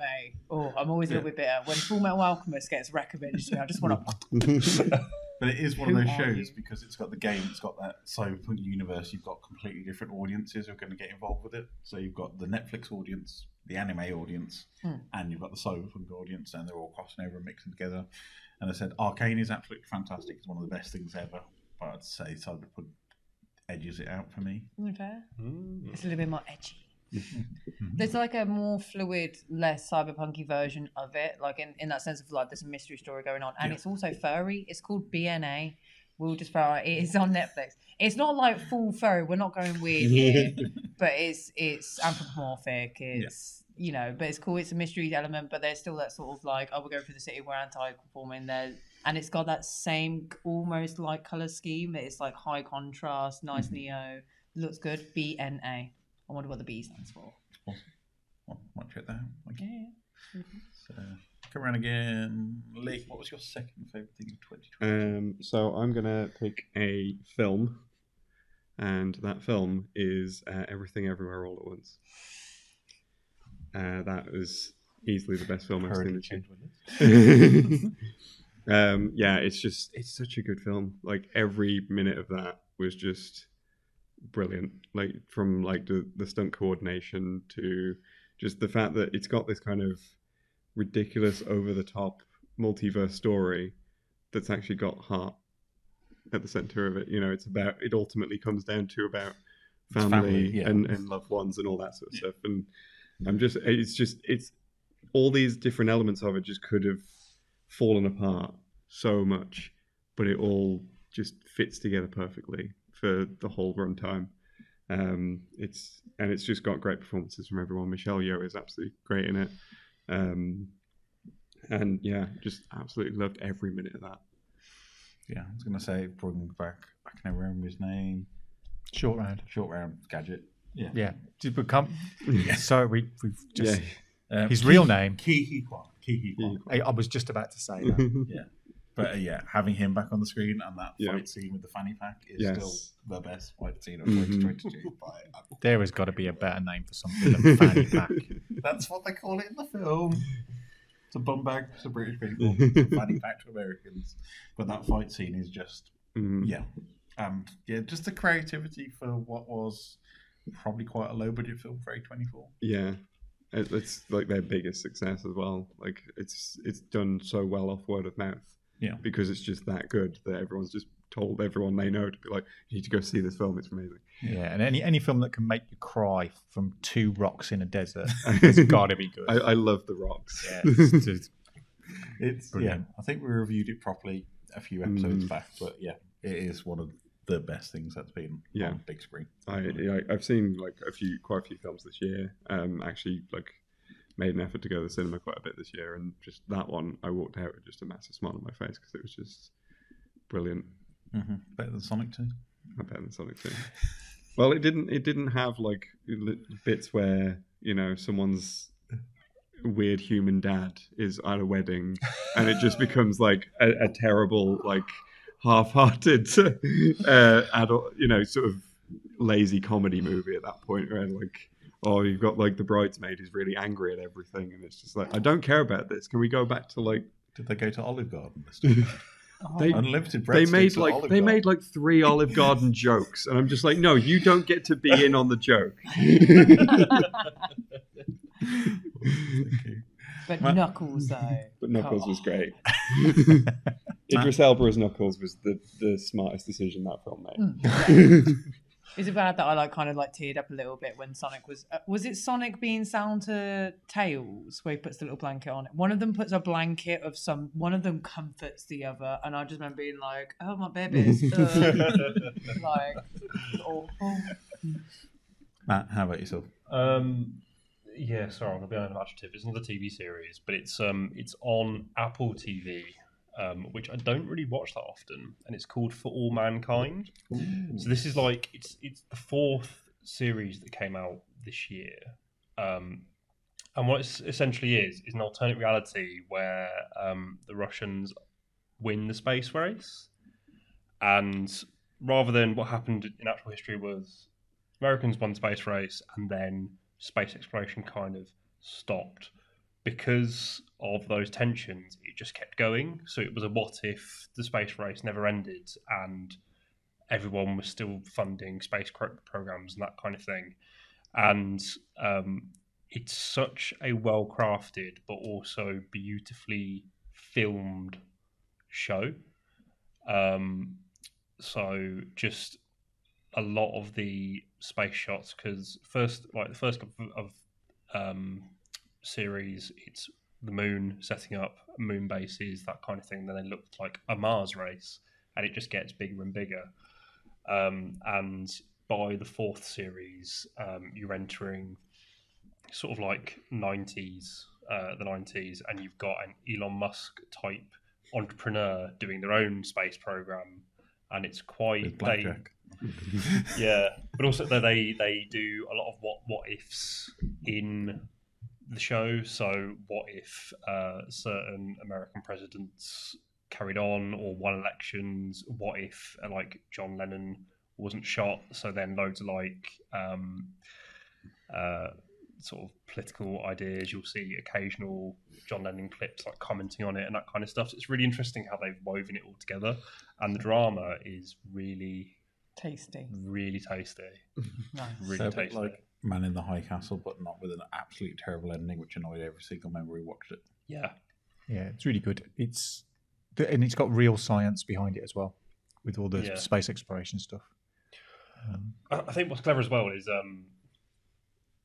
the technology is a lot more advanced, but it's because they make discoveries because of investing all of this money into space. Yeah. Into space. Space. But they don't focus on it. It's just there. Yeah, I love my favorite is they have FaceTime on an Apple Newton, which is really cool. Yeah. They have a little camera module they stick in the top of a Newton that's on the desk, and they do video conferencing. I think that started in the 80s. I love that the show on Apple TV uses an Apple computer. Yeah. But the cast's brilliant. It's like a really well-rounded cast. Yeah. It gets emotional at times. As the one streaming service I probably don't own, it's one thing that gets me with Apple TV is they've got some really good stuff. And they do have a lot of high-quality content. Mm-hmm. It really annoys me because I'm like, don't need another streaming service. It's relatively cheap. It's fine. Don't need another streaming service, kids. Don't watch half the stuff I want to on the ones I have. Yeah. No, awesome. Matt, I'll check that out. Thank you. Shanice? Cool. Something I'm thankful for this year, medium-wise, is actually I'm going to bring in a physical copy of it because I'm cool. So obviously with manga publications at the moment, it's a bit back and forth because of obviously with the post-COVID, you're struggling to get a lot of things, whether manufacturing works or not. But this series came out this year. It's amazing. It's really good. It's called Rooster Fighter. I know everyone's going all big on this chainsaw guy, whatever. He's chainsawing it up. He's got his scissors. There's stuff going on. This is fantastic. This is called Rooster Fighter. This is some what are we talking samurai looking long journey, solo lone wolf. going through the times in modern society and fighting giant monsters and mutated people who aren't happy with themselves. In the first boss that he fights within the first couple of pages, he fights a giant-headed businessman who's grown 8 legs out of multiple faces. It's kind of like the giant spider face, and it's just this beefy, busty, kind of awkwardly sexually attractive rooster. Because you look at him, he does the stance, and it's got like all the power, like the back stance of it, and all the smoke's going. And he's just like, not today. And you're like, oh god, did he look at me, or is he like a monster? It's awkward. I've got awkward feelings about it. But has anybody called him chicken yet? Please tell me somebody calls him chicken halfway through. No, but he gives one a right good sprigging in the 4th page. A real good sprigging. It's just fantastic. Each chapter seems to be like a lone journey of him interacting with people as he goes on to his mystery journey. I don't think you either do roughly know what it is or you don't really know yet. I think he's looking for his original owner, and it was his partner. You're like, oh, that's my partner. We worked together. They looked after me. And it's just him trying to find them. So you don't know if it's going to be some sort of Samurai Champloo situation where everyone's actually, it's not going to work out, or if it's going to work out. There's only 2 volumes out so far this year, so it's still going. It's Shu Sukuratani. There we go. Shu Sukuratani is the mangaka. Hasn't done anything prior notable, so this is like his first big series, and I think that's really interesting. So assuming this is probably coming to like Shonen Jump or like one of those kind of TV shows. So do you think it'll be an anime? I think if we're lucky it would be. It's not going to be as cool as Season 7, but like I think it's, who is it again? I think it's Kodanashi. No, it's SIG Publications. Yeah. But if it came to TV, that would be phenomenal. The fight scenes. But we're in kind of golden age of anime at the minute. So stuff like One Punch Man or Chainsaw Man, stuff like that wouldn't have been made 10, 15 years ago, I don't think. But we like the unique and slightly absurd, so it's funky. But then you've got like animes like Record of Ragnarok, which just failed in every way, shape or form. This was an amazing, weird series in which gods and like mythical people fight against each other in an arena, and there's like they're in epic conversations between each other, and the whole point of the manga is they fight.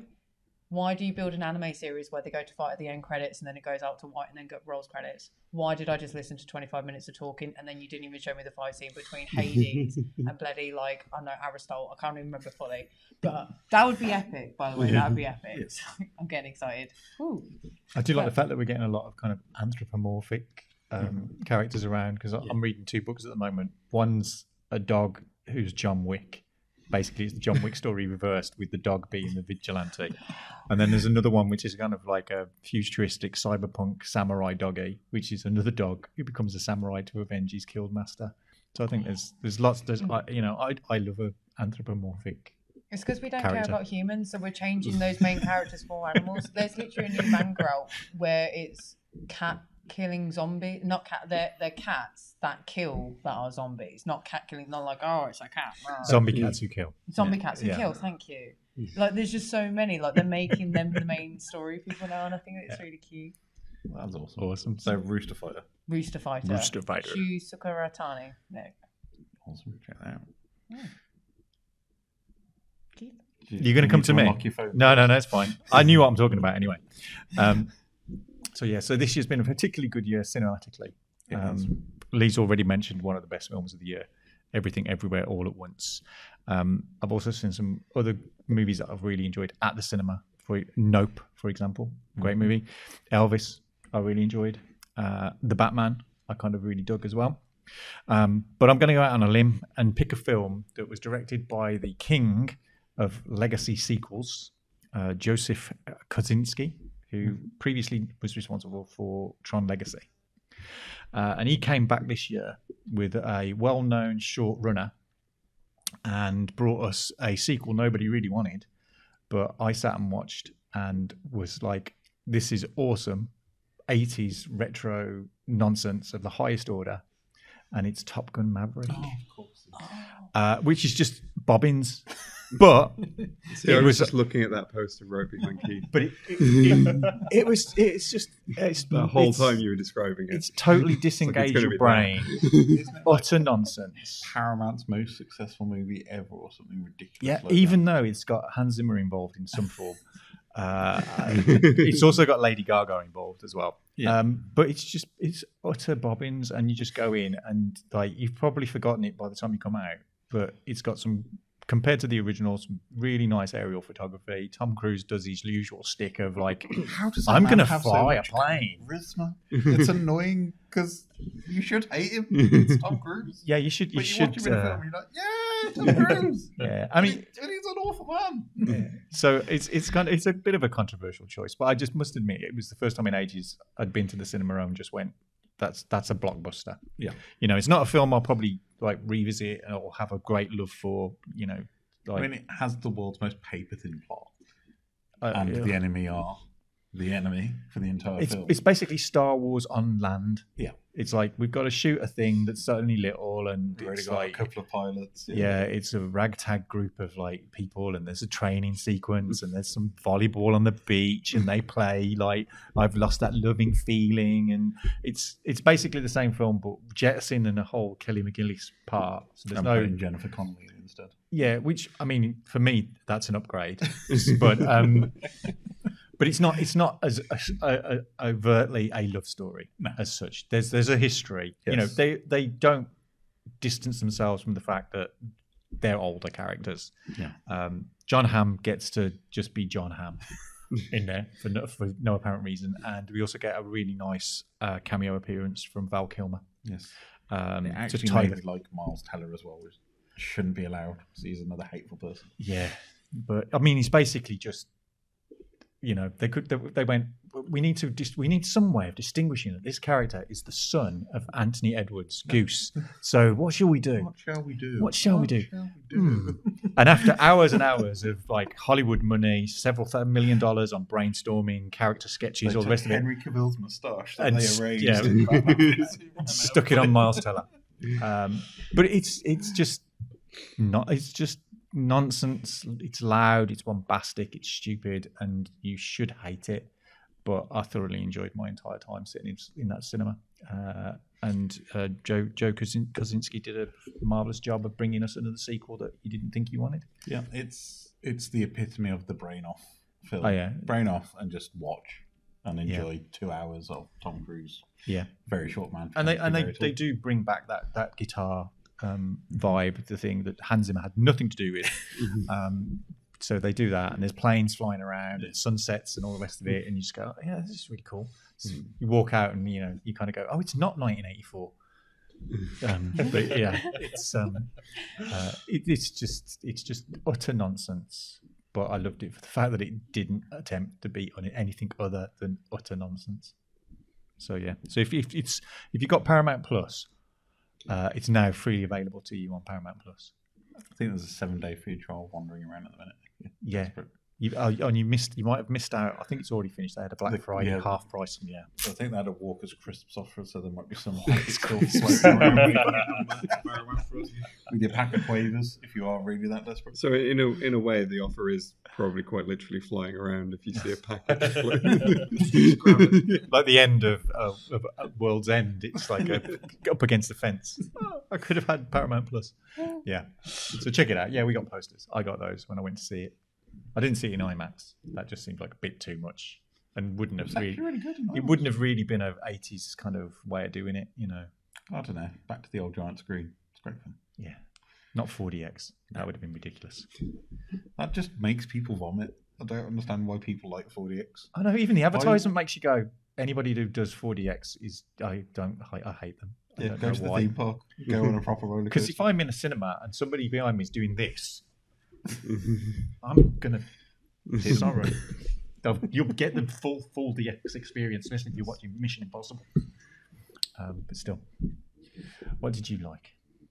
Another TV series. Another streaming show. We talked about it quite recently. Andor. Yes.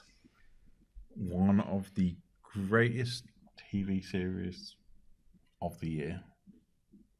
Remove Star Wars. completely. Star Wars is the environment it's set in. The actual show itself is kind of like, I don't know, it's such a great little political thriller wrapped up in the Star Wars universe. It reminds me very much of kind of, when you watch Breaking Bad for that first run, and every episode was just a build and a build and a build and a build until you're like on the edge of your seat getting to that stage. You go, what's going to happen next? And then the show ends, and you're like, I can't wait a week. And actually watching it sequentially in a week order as well, rather than doing the usual dump and watch, which most streaming services do now, where they just throw the entire series on there. It's so much better to have it paced out of a kind of, right, watch an episode, need a breather, ready for next week. But Diego Luna's fantastic. Pretty much the entire cast is fantastic. Stellan Skarsgård just is Stellan Skarsgård. Just pops up on screen. It's like, yeah, Stellan Skarsgård. But such a great cast. Faye Marcy's really good in it when she turns up halfway through the series. Somebody turns up towards the end. I'm not going to spoil that, but his kind of episodes are just absolutely fantastic when he arrives. Is it Chewbacca? No. That's the other great thing of this. There is pretty much no connection to the rest of Star Wars universe. I was going to say, could you watch it as a standalone? No, Yeah. Like, if you'd never watched Star Wars, could you? Yeah. Oh, that's lovely. If you for know some people, Empire are bad and the Rebels are good, that's all you need to know about it, basically. That is all you need to know. You don't need to know anything about Star Wars, anything the way the world works. Space travel, that's about it. So it's just a generic sci-fi show set in the Star Wars universe. It could be anything. But Tony Gilroy has just done an absolutely fantastic job with this one. There's enough nods there if you are a Star Wars fan, you'll go, but that's background and it's not driving the story. It's nice to have a story that doesn't either involve A, the Skywalkers, or B, Jedi. Just have a show in the Star Wars universe. It's nice, it's grounded enough. You don't have to have Jedi in every single thing. You don't have to have the same extended family constantly being revisited. And it was just nice to have that as a storyline. It calls back to, as we said in the previous episode, Rogue One was the standout of the Disney era of Star Wars stuff because it didn't have that. And this makes sense in that entire universe as well, that it doesn't have to be connected to people running around with glow-in-the-dark wiffle bats, cutting people's legs and arms off all the time. It's just great. And that's one of the failings of Mandalorian, I think. The first series of Mandalorian was absolutely fantastic because even though there was Force elements in it, it kept away from the whole Jedi mythos. And I think going back to that in season 2 and then bringing in Ahsoka, and it's like, oh God, here we are again. Dave Filoni's bringing back his fangirl favourites. So I'm sure Thrawn's going to turn up in season 3. That's the way it's pointing towards it. Boba Fett was a letdown, unfortunately. Don't think there's any other way around that because that turned into Mandalorian season 2.5. And then Obi-Wan was great as a kind of throwback, but it wasn't. It was that whole Skywalker relationship. You don't need it. Star Wars is a big enough universe to play with without that. That's what was the great thing about the expanded universe. That's the great thing about stuff like Knights of the Old Republic. I'd love a Knights of the Old Republic TV show. So much history, so much lore, so much stuff you can play around with. It's been 50 years of people putting crap in Star Wars. Go and use some of that. Don't use the Skywalker. I think that they understand that now as well because we get in the series Acolyte and Skeleton Crew, and I think that's kind of going back. I think the one of them goes back 1,000 years or something. But, and Andor's brilliant purely because it is so grounded. Mm-hmm. It's not like you said, The Mandalorian. It's all about heroes and it's all about kind of like you winners. You know, they can't fail. There's something about it, but the thing about Andor is you were always worried it was going to go sideways very quickly. And the other great thing about it is nobody is guaranteed, apart from Cassian Andor himself, to survive to the end of the series as well. That's been the other thing is everybody is up for the chopping block pretty much. So they've gone and created this whole new cast of people around him, so you don't know who's going to go, who's going to survive. It's great to see people like Forrest Whitaker come back in little cameos and other things as well. And the cameo towards the end of the series, well, I wouldn't really say it's a cameo, it was like a quite pivotal role. I'm still a few episodes behind. I'm Gatto in it.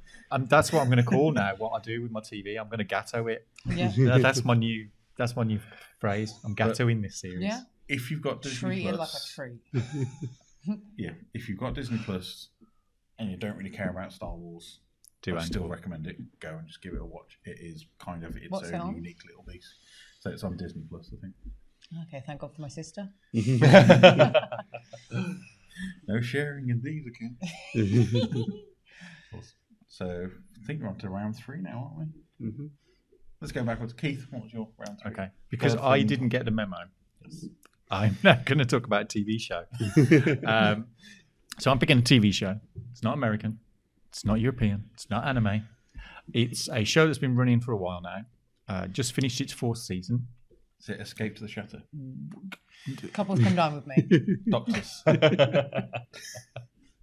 If there was a goose with a knife attached to it right now, you'd all be in trouble. No, it's got a Christmas special coming up, and it's a great show that has come from the minds of the people who did the original and best 5 seasons only of Horrible Histories. They also did a show on Sky for a few seasons called Yonderland, which was a mix of kind of Jim Henson-esque puppetry and live action. The show is, I think it was started on BBC Two and then kind of migrated to BBC One when they realised they'd got a hit on their hands, and it's Ghosts, which very recently has had the far inferior American version going out on BBC Three. They've done the usual terrible American version. Yeah, the American season in its first season has done more episodes than the entirety of the British one.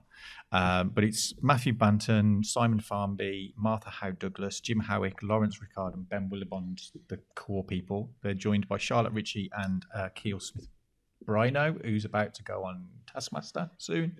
But it's brilliant. It's beautifully written. It's beautifully played. It's got heart, it's got pathos, it's got genuinely interesting characters who do not spill their guts about their story within 4 seconds of being introduced, like the American one seems to. So they've strung things out. Lawrence Rickard plays a character called... I've forgotten his name now. He's the caveman. I can't remember his name.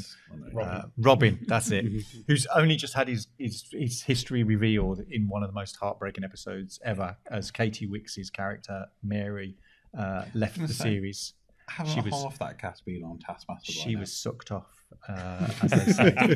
It's legit. It goes out on BBC One at 8:30. It's fine. But yeah, so she's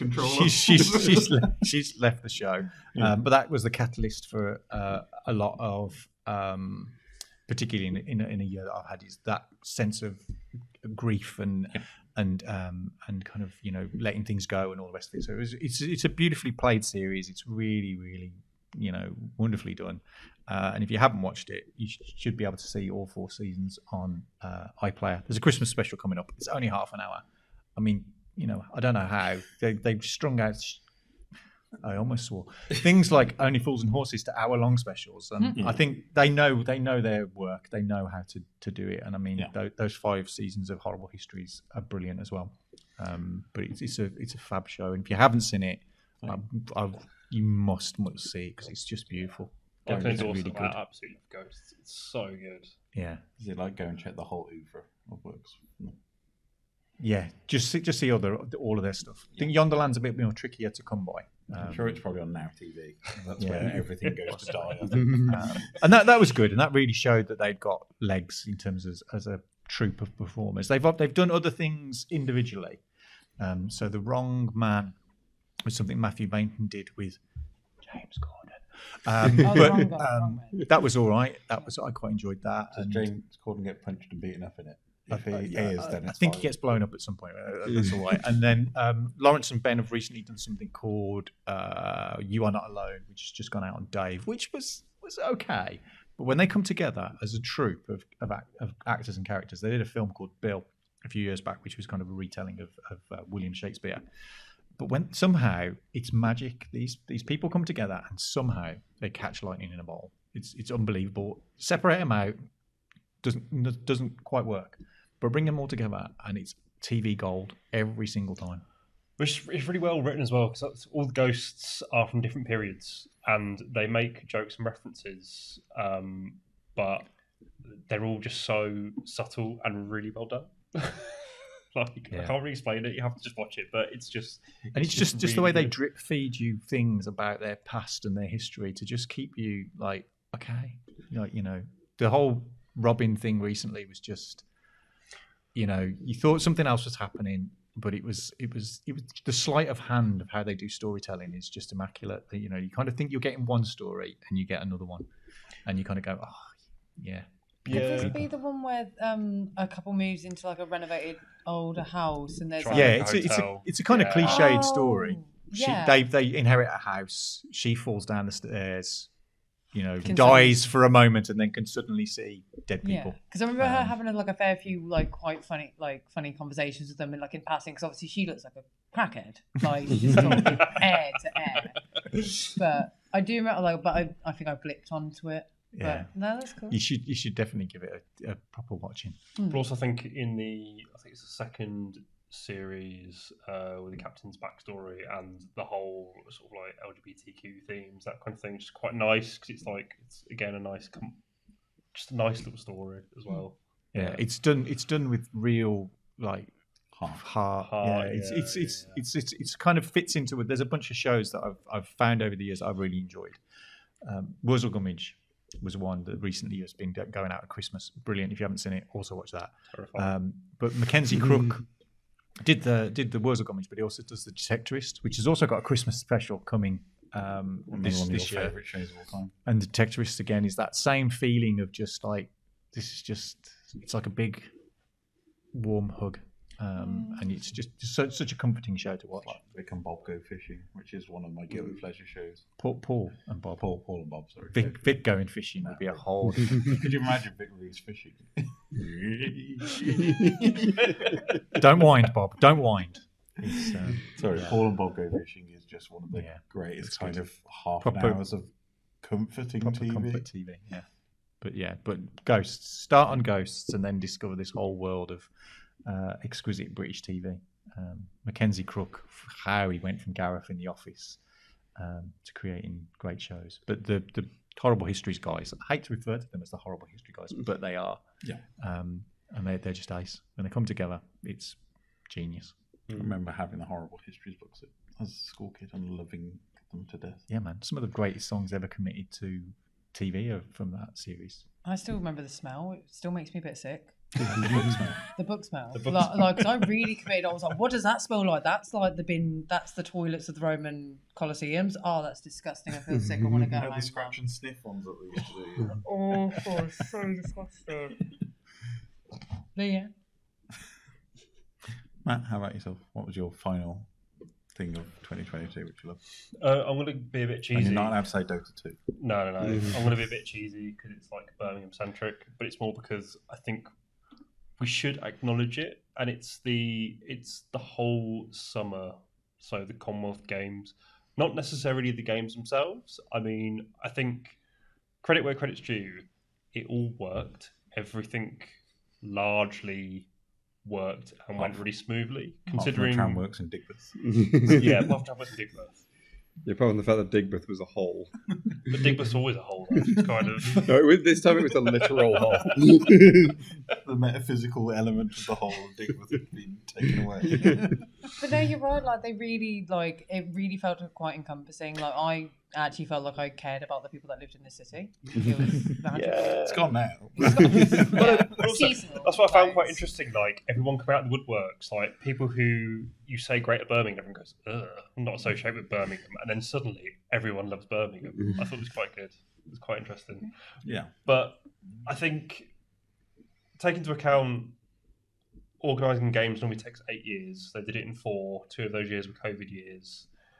Fair enough, there are various bits where they dropped the ball. I'd probably say Pride House and Esports, they completely did not give a shit about it. But I think largely... Third swear of the show, aren't I?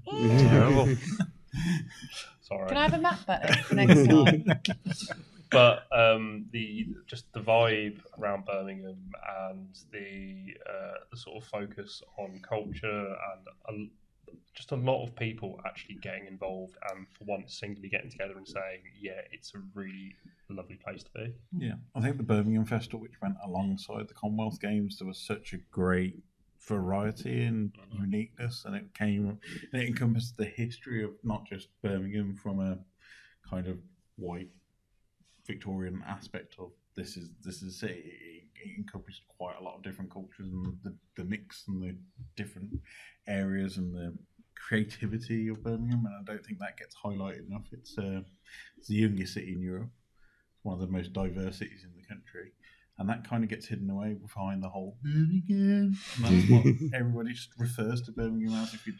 If you're not local, you don't know the city. It's just, and seeing that we were on an international stage as well, and it was a warming, welcoming city, and the talent that comes out of here. So Black Sabbath, Duran, some of the people, Lenny Henry and those kind of people, and it seem like these are internationally renowned artists and they're from here.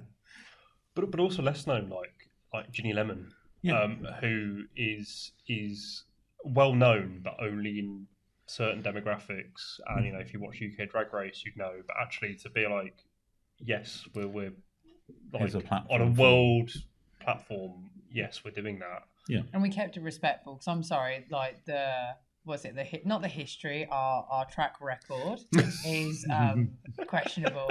Yes. So I was very proud that nothing massive came out, like comparison to Qatar, like all the stuff that's going on there. Like that is some impressive nonsense. That is. It's just great to see, Birmingham on an international stage, and people actually saying, "Oh, I love Birmingham," and watching the athletes go, "This is a great city. We've been welcomed with open arms." And kind of think it. Birmingham has this reputation of being the most self-deprecating place in the country, and it's always kind of like we always take the pee out the fact the city's a little bit crap, and there's always roadworks going on, and something's always going wrong with it. It'll be great when it's finished. Yeah. But at the same time, at its heart, I couldn't think of a better place I'd want to live in, city-wise. It's a great place with great people and great culture, and it's big enough that you can do anything that you want, and it's small enough that it feels like people. And it's the birthplace of a really, really cool geeky show. Yes. I'm totally telling your wife you said that. That's really cute.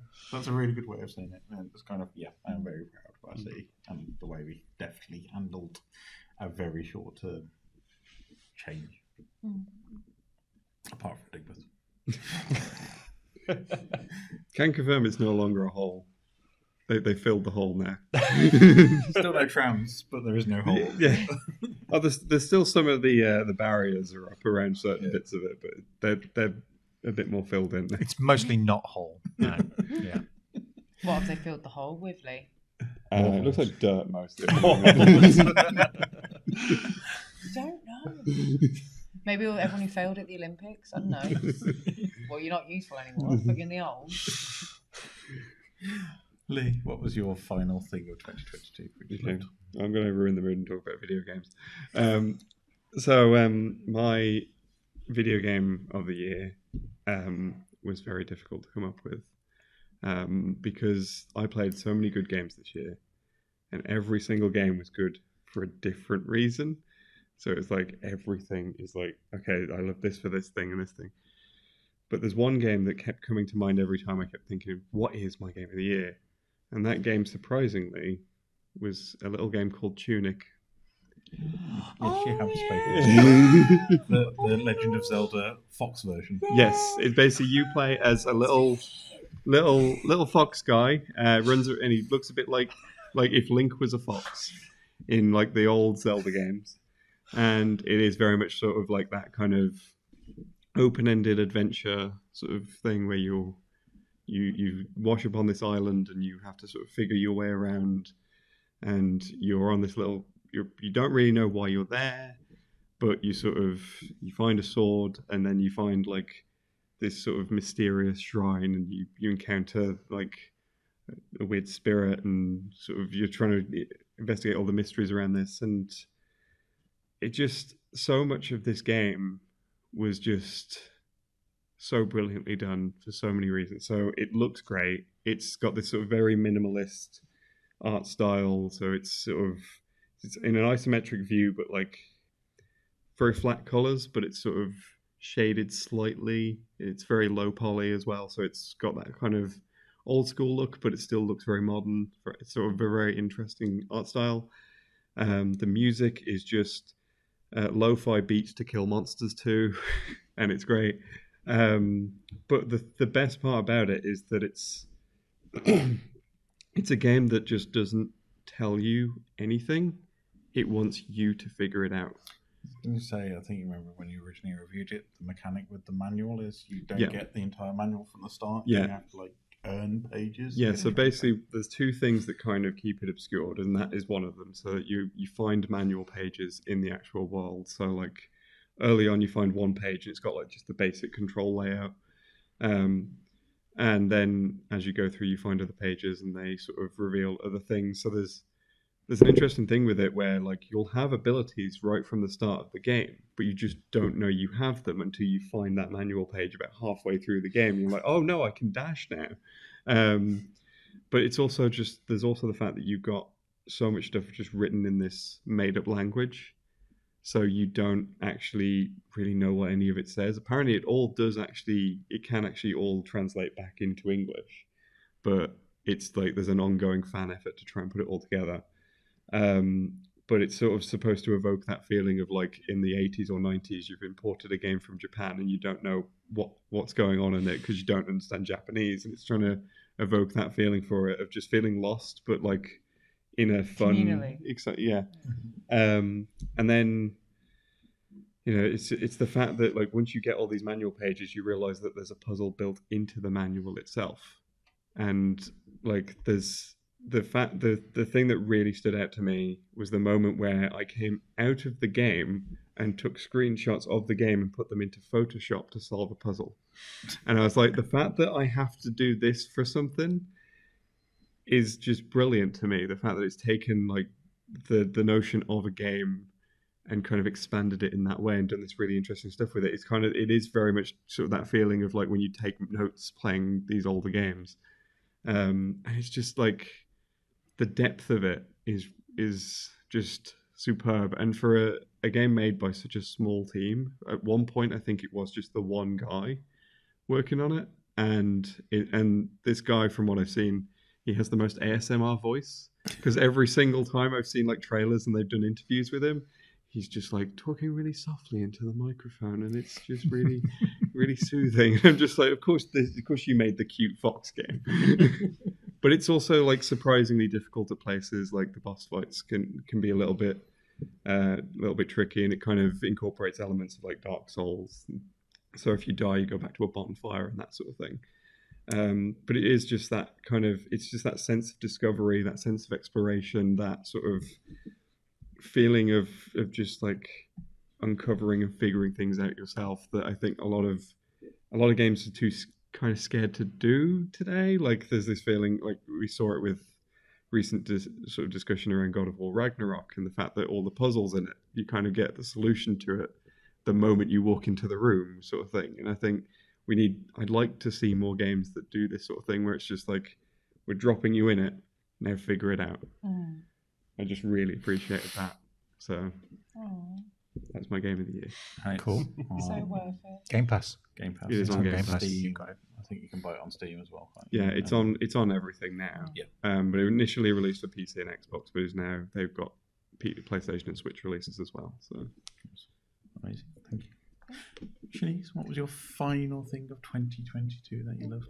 Okay, so you're going to choose for me because it's between two things. One, a game, or B, a terminology that I'd never heard of before, which is fantastic. Is it the same game we already discussed about 3 times? Everdell. Let's just go for the terminology. Something a bit different. So I've recently only discovered as of this week, so it technically classed as 2022. I know it's December, but it still counts. Cute aggression is amazing, because now I can give a really solid answer to why I'm such a violent cow, and also it's now valid to the online world. Cute aggression is when you look at something and you're sat there like, and it's just minding its own business, like this lovely little camera, and then you're like, that camera's really cute, I want to break it, I'm gonna break it now. Like I get it religiously. I'll sit there and look at my partner, and he'll just be sat there with his little dorky glasses, with his little dorky Switch, playing his little dorky tunic. Yes, he's all playing it. I'm watching him, and I'll look over, and I'm like, what is that? I want to hurt him. And like, I can't because I love him. Because I love him so much. And you guys must get, like, when you see a small animal and you just want to wring its neck and just like yank at his skin until it kind of peels off. Like, as anyone else in the room, you're laughing, but you're thinking it. I was thinking you was going to go for the word of the year, which is goblin mode. No. Yes, that is the Oxford English Dictionary word of the year is goblin mode this year, which is basically when you just become a disgusting animal at home and like hide away and like sit around in your underpants all day eating Cheetos. And, and level up a potato. Yes. Oh, cute. Just every Saturday. Yeah. I'm going to do that tonight. But no, not heard of cute aggression as a phrase. Yeah, it's cute aggression. It's the instinctive response to an overstimulation of it's either dopamine or serotonin. They've connected. They've made it sound scientific when it really it's just a load of little Tumblr kids. So, yeah.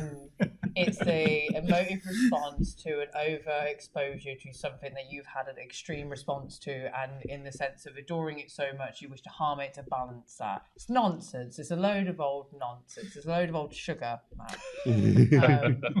But it sounds fantastic, and I'm glad I finally got a word to validate my abusive tendencies.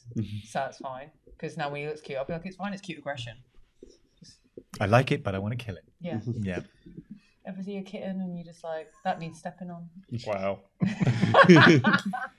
I think there's a fine line between cute aggression and psychosis, Yeah. or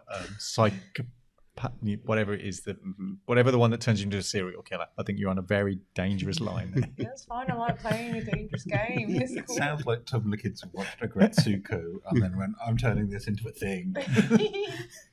Validate me. Yeah. Yeah. But talking of obscenely annoyingly cute things, I'm going to come on to my final thing of the year, which is on Netflix as well. Also another limited series. Also Japanese. Have you guessed it? I think I have. It is Rila Kakuma and Koru at the theme park adventures, which is stop motion. So Sanix. So if you know of Sanrio, Hello Kitty, they do pretty much all the annoyingly cute things that every single teenage girl in the entire country seems to have at least one of at any known time.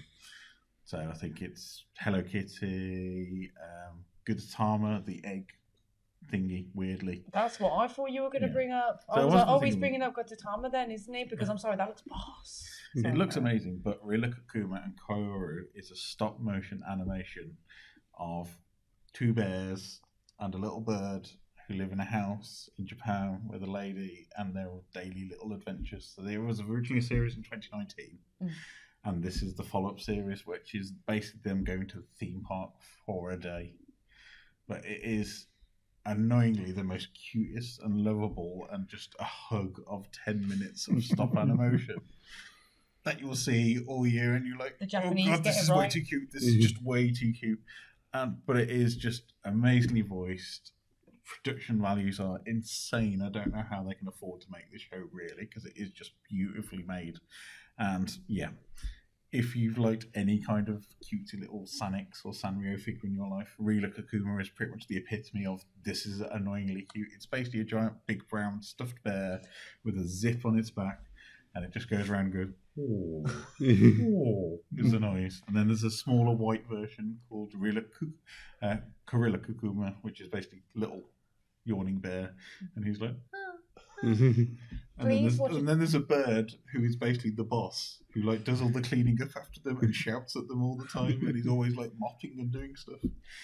And they just like live in this like cutesy little Japanese house. It's just amazing. Like the whole episode the whole theme park starts as they go into the theme park because they've won free tickets, and like you've got to get so many stamps and you get a free ice cream sundae, and that is pretty much Rila Kuma's entire purpose for being there, is to get this free ice cream at the end of it. But like the little bear loses the control for his remote controlled duck, so him and the woman who like lives and owns the house and maintains the house, they have to wait, and the bear goes in and lots of little adventures happen. It's all kind of weird little cutesy annoying stuff like that. You're like, oh god, this is so good. I feel like when you're watching it, you just like popped into like a cute anime character. Yes. You're like, oh, konnichiwa.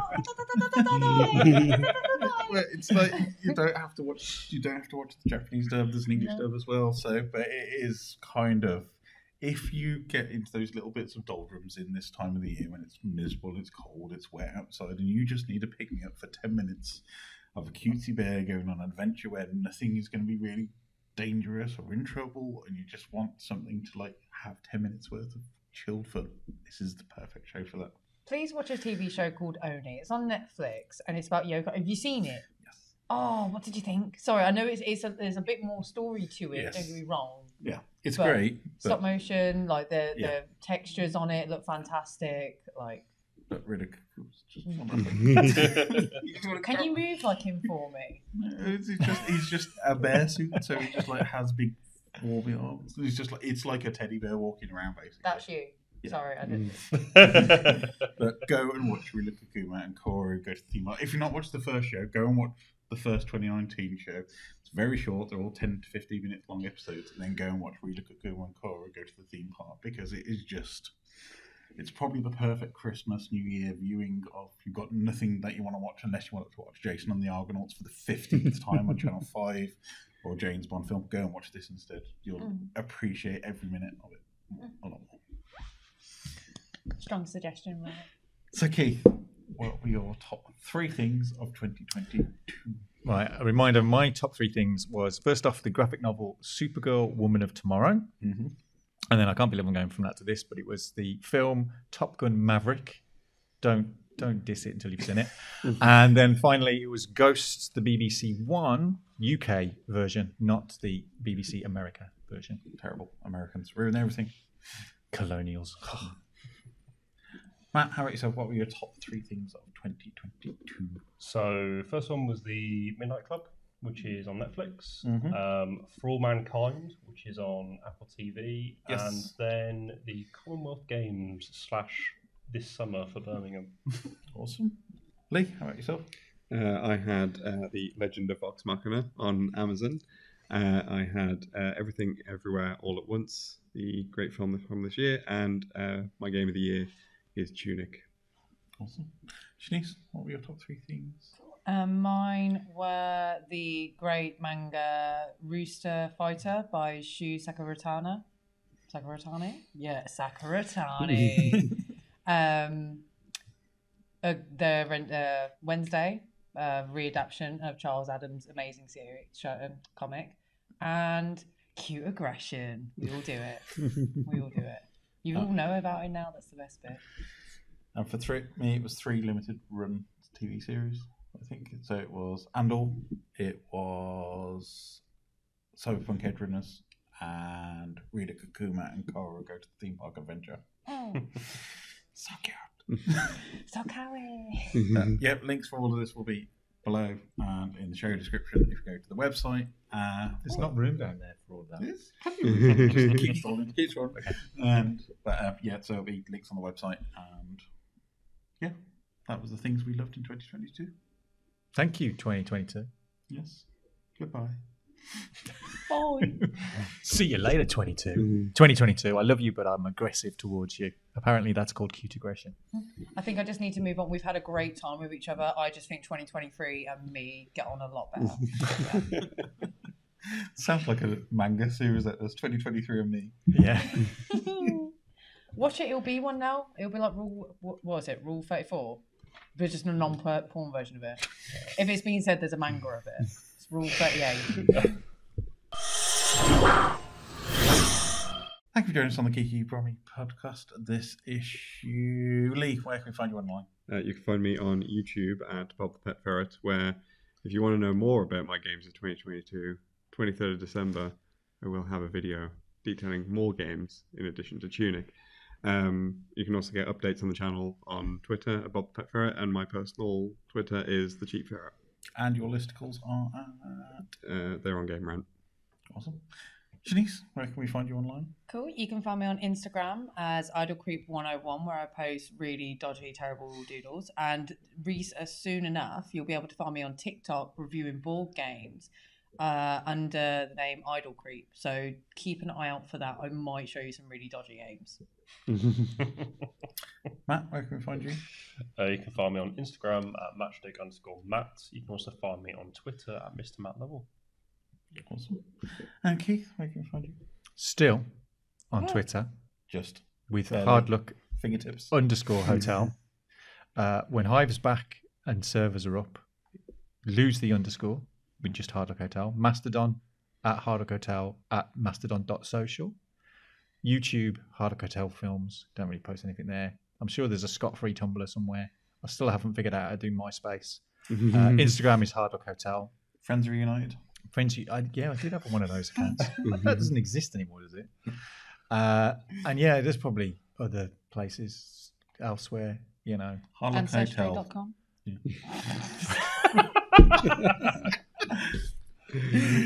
Just anything with Harlock Hotel and it's not Count Duckula. Yeah. Usually It's generally me. Yeah, that's good.